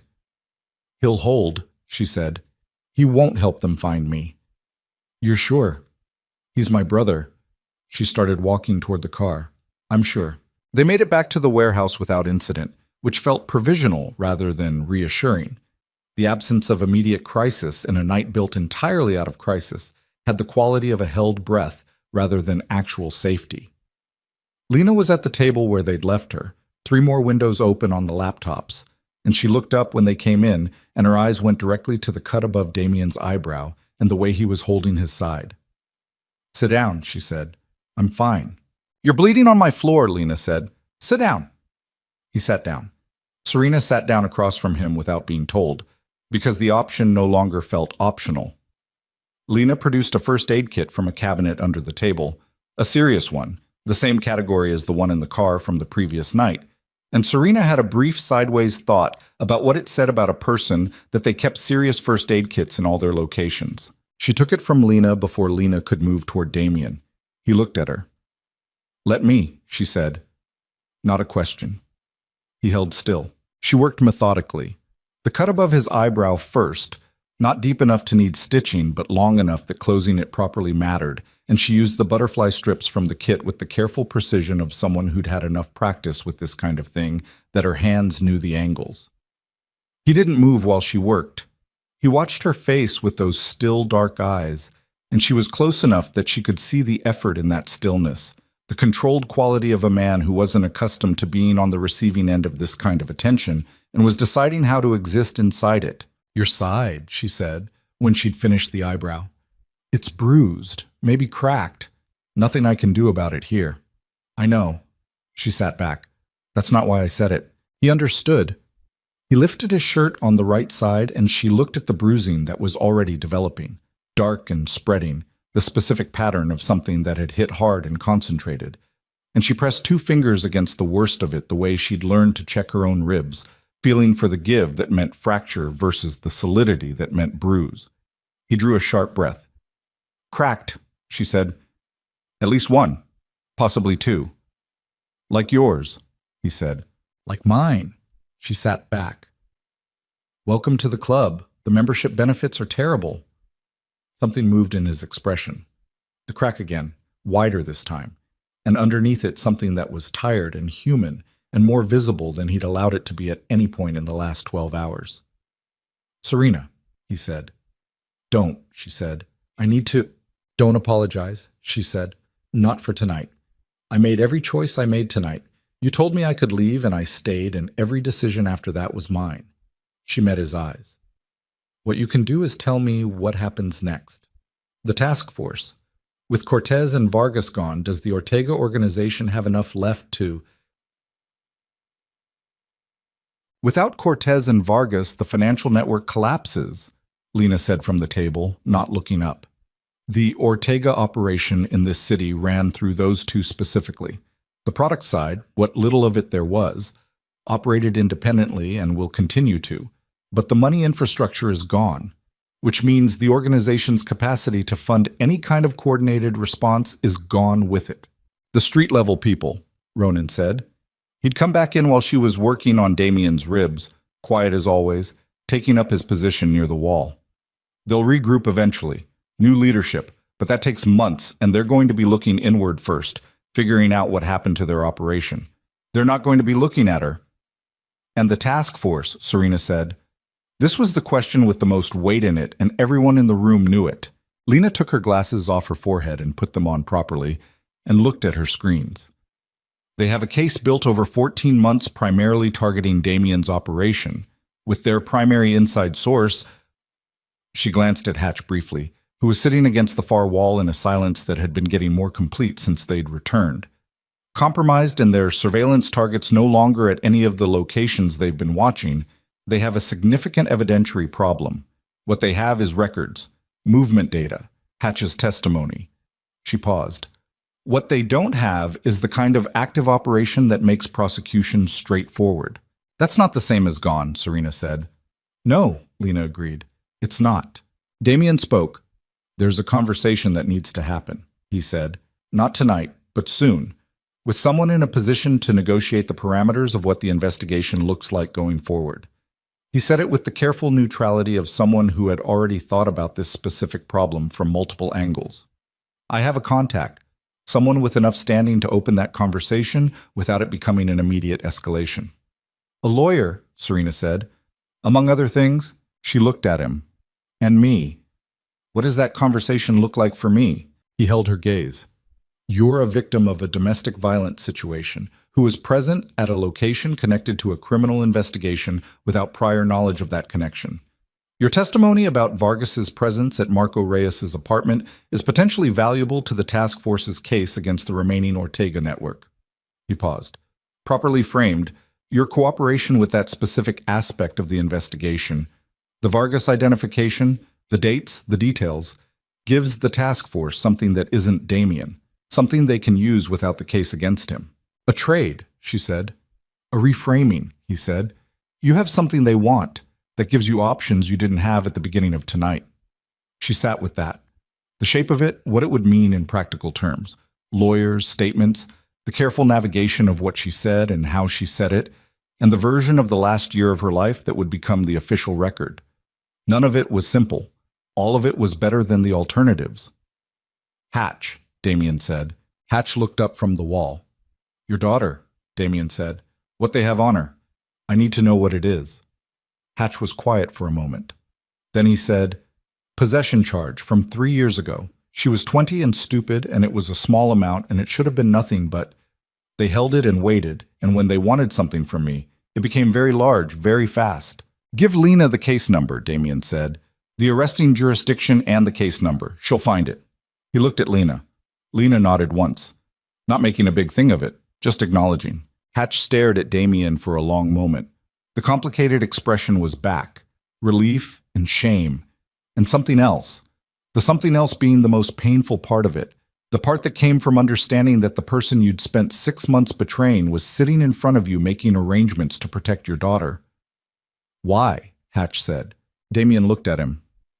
Because you made the choice I would have made, he said simply. And because you stayed when I told you to stay, which you didn't have to do. A pause. And because this ends tonight and tomorrow, we all have to figure out how to exist in what's left of it, and that's easier without additional weight. Hatch pressed his fist against his mouth again, the same gesture as in the apartment, and this time he kept it there for a long moment and didn't say anything. Nobody did. The warehouse held them all in its diesel and concrete silence, and the water somewhere outside kept moving the way water moves, without interest in what was happening on the land beside it. And the night continued the slow work of becoming morning. Serena walked to the loading dock door and pushed it open and stood in the gap between inside and outside. The sky to the east had that specific pre-dawn quality, not light yet, not the actual arrival of it, but the first withdrawal of true dark, the sky making a decision about what came next. She could see the water from here, a strip of it beyond the property fence, black and moving. She heard footsteps behind her, unhurried. She knew the particular sound of them by now. Damien stood beside her in the doorway. He was holding his side with one hand, careful and unconscious, the body's instinctive protection of damaged things. They stood there for a while without speaking. I didn't plan for you, he said eventually. I know, she said. When I came to that apartment, it was operational. It was a response to a situation that had strategic implications. I wasn't... He stopped. Started again with the careful precision of someone choosing words in a language they don't usually speak. I don't make decisions based on things I can't quantify. I've spent a long time building a structure that eliminates as many unquantifiable variables as possible. And then I sent you a text, she said. And then you sent me a text, he said. She looked at the water. Are you telling me I was a variable you couldn't quantify? I'm telling you that somewhere in the last 12 hours, the strategic calculus stopped being the primary thing I was running. He said it flatly, without drama, the same tone he used for everything, which meant it landed with the full weight of what it was rather than the diminished weight of something being performed. That's not a comfortable thing for me to tell you. She turned and looked at him.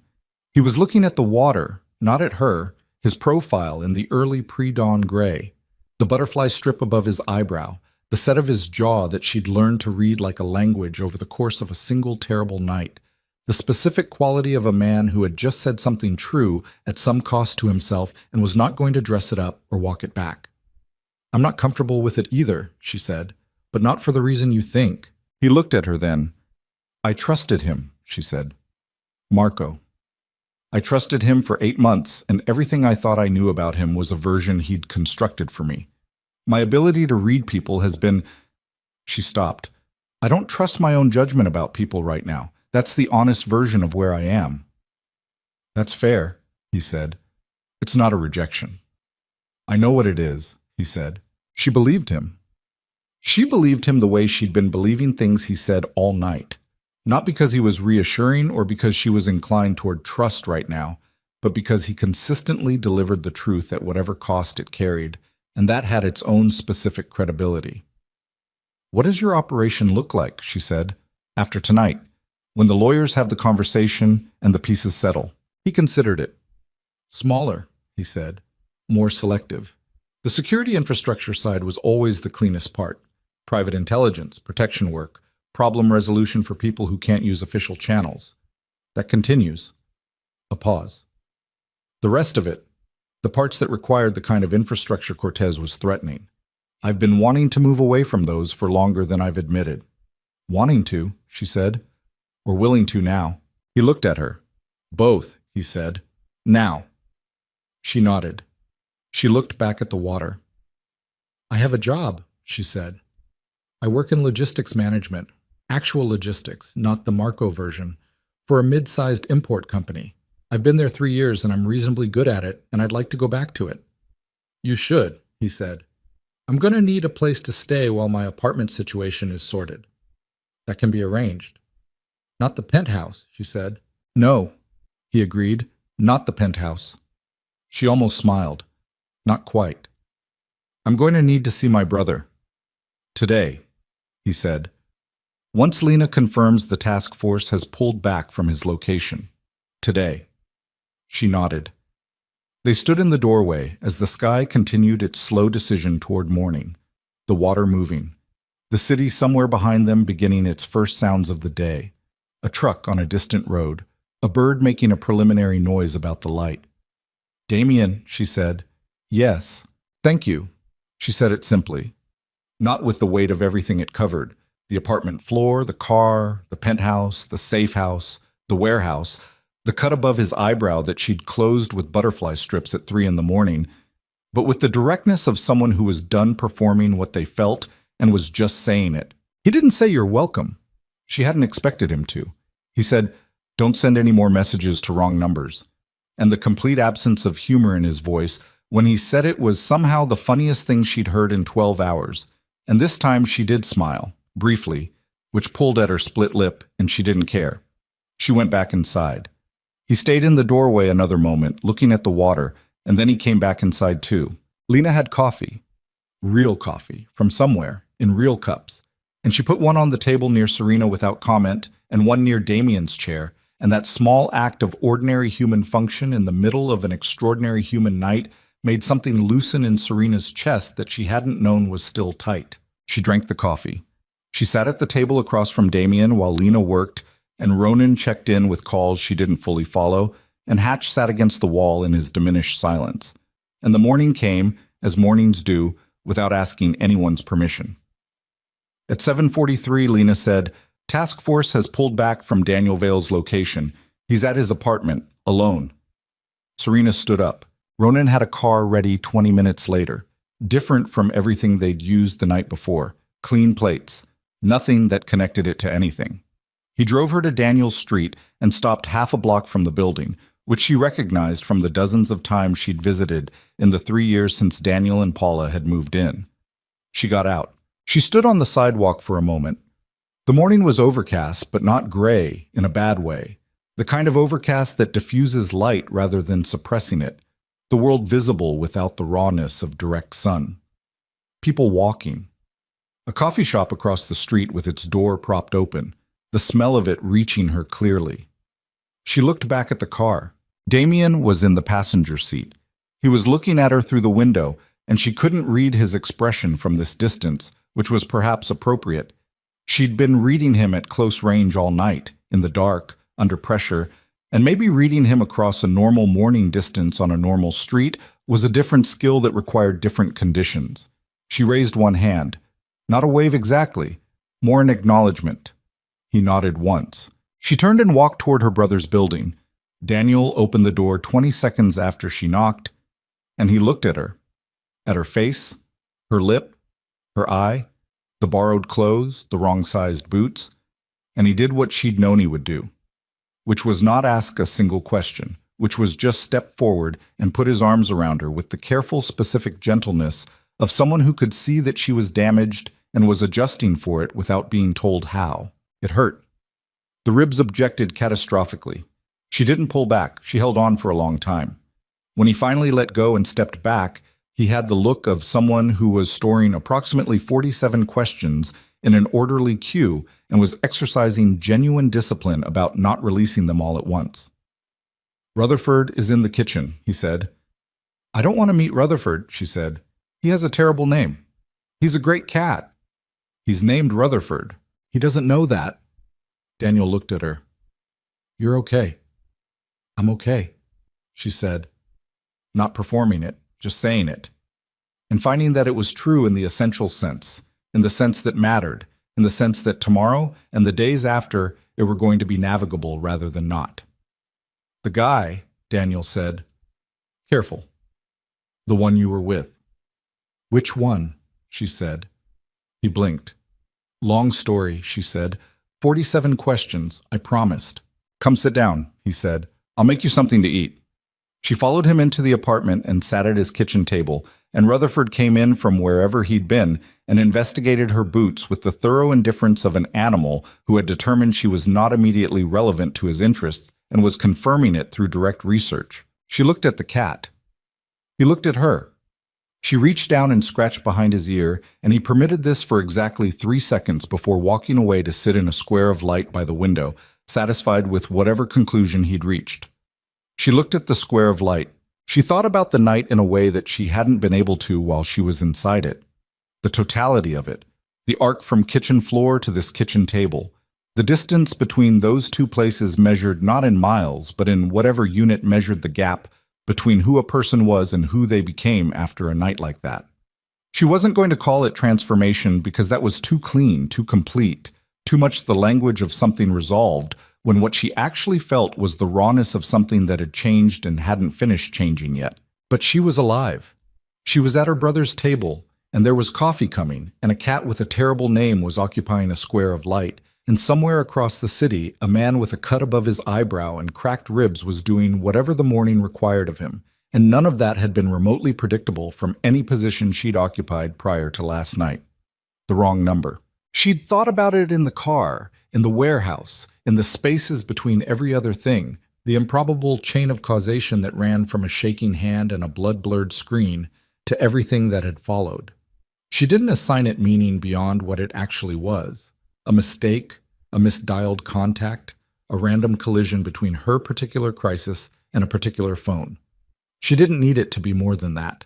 What she did know was that who you reached in the worst moment of your life sometimes came down to a single digit, and that the world did not sort carefully between the numbers you meant to dial and the ones you didn't, and that some of the most significant things that had ever happened to any person alive had started exactly that way.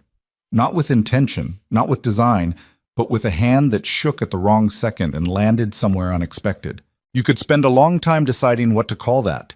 She'd decided to call it Tuesday.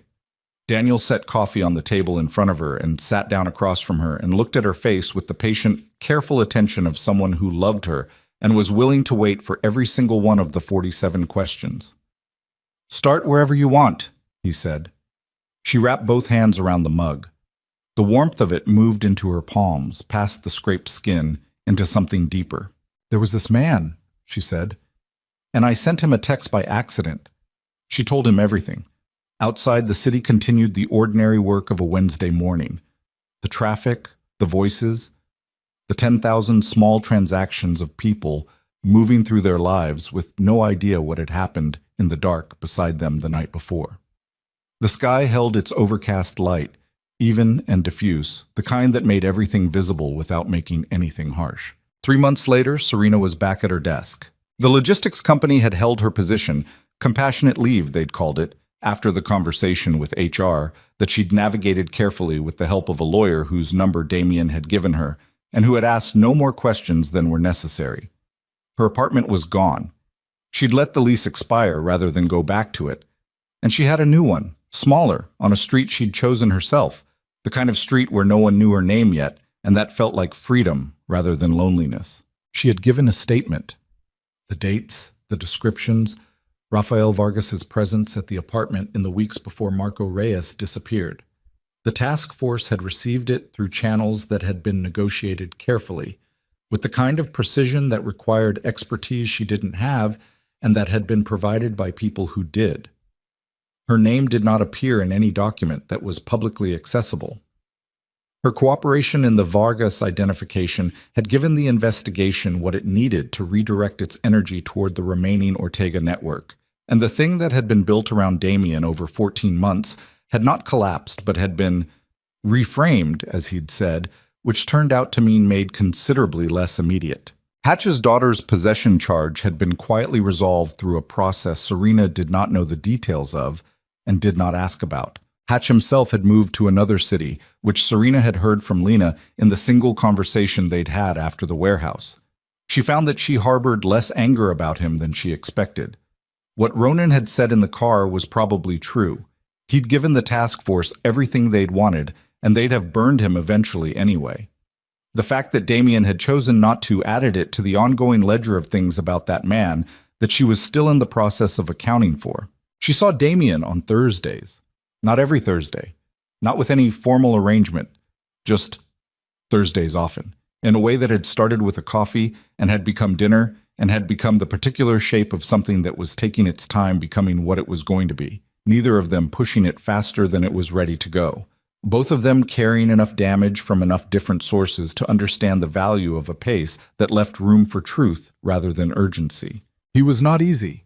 She had not expected easy. He was precise and controlled and frequently several steps ahead of whatever conversation they were nominally having, and he had a specific kind of emotional economy that required patience to work around. And there were nights when she looked at him across a table and had the same sensation she'd had that first night, reading a language she didn't fully speak, catching one word in 5. But the ratio was improving, and he tried. That was the thing she kept coming back to, the thing that mattered in the way that small, consistent things matter more than large, dramatic gestures. He tried. He asked questions he didn't need the answers to and paid attention to the answers and adjusted accordingly. And sometimes he said things that were true at genuine cost to himself. And sometimes when she looked at him, she caught that hairline crack, and what she saw underneath it was no longer something she couldn't name. She named it quietly, in her own inventory. She wasn't ready to say it out loud. He wasn't either, probably. They were both the kind of people who'd had the concept of trust broken at enough load-bearing points that rebuilding it was slow, deliberate work, the kind of work you didn't rush because you'd paid too much for the understanding that rushing it made it break again. They had time.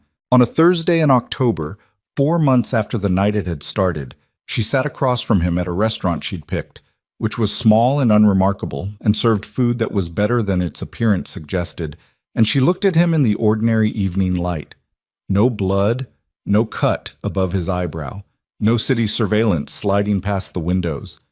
And she thought about a kitchen floor and a shaking hand and a wrong number. She thought about the 10,000 different digits she could have pressed instead. "What?" he said. He'd caught her looking. "Nothing," she said. "I was just thinking about how I almost called someone else." He looked at her, the stillness, the dark eyes, the particular quality of attention that she'd thought was coldness on the first night, and now understood was simply the way he looked at things he was treating as important. "I know," he said. "Does that bother you?" she said. "The randomness of it." He thought about it. He actually thought about it, which was something she'd come to appreciate. He didn't answer questions before they were finished, didn't fill space with the first available response. "No," he said. "The randomness is the only part that makes sense to me." She raised an eyebrow. "Everything I build is deliberate," he said. "Every system, every structure, every plan. The things I've gotten wrong in my life have almost all come from believing that deliberate was enough. That if you planned carefully enough, you could eliminate the variables." He looked at her. You were the variable I didn't plan for. That's not something that bothers me. That's the only part of the last 4 months I'm entirely certain about. She looked at him for a long moment. That might be the most words you've said consecutively since the first night, she said. Don't get used to it, he said. She smiled. It didn't pull at her lip anymore.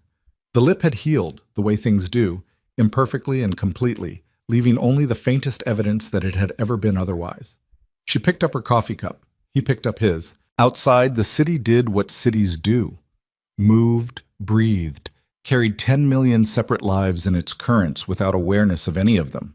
Indifferent and enormous, and full of the specific accidental collisions that make one life different from the life it would have been otherwise. Serena Vale had learned something in the space of one night and 4 months that she hadn't known how to learn in all the years before it, something she couldn't have been taught because it only came from the inside of experience rather than the outside of it.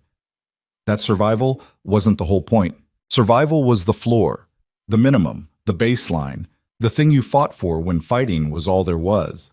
But what you built on top of the floor, in the quiet after the fighting stopped, in the ordinary Thursday evenings, and the slow accumulation of small, true things, and the patient work of rebuilding a sense of what was real, that was the actual life. Not the night she'd lived through, what came after. She drank her coffee. Across the table, Damien was watching the street through the window with the expression she now knew was not coldness, but simply attention. The way he looked at things that mattered, and then he turned and looked at her, and for a moment neither of them said anything at all. It was enough. It was, in fact, exactly enough.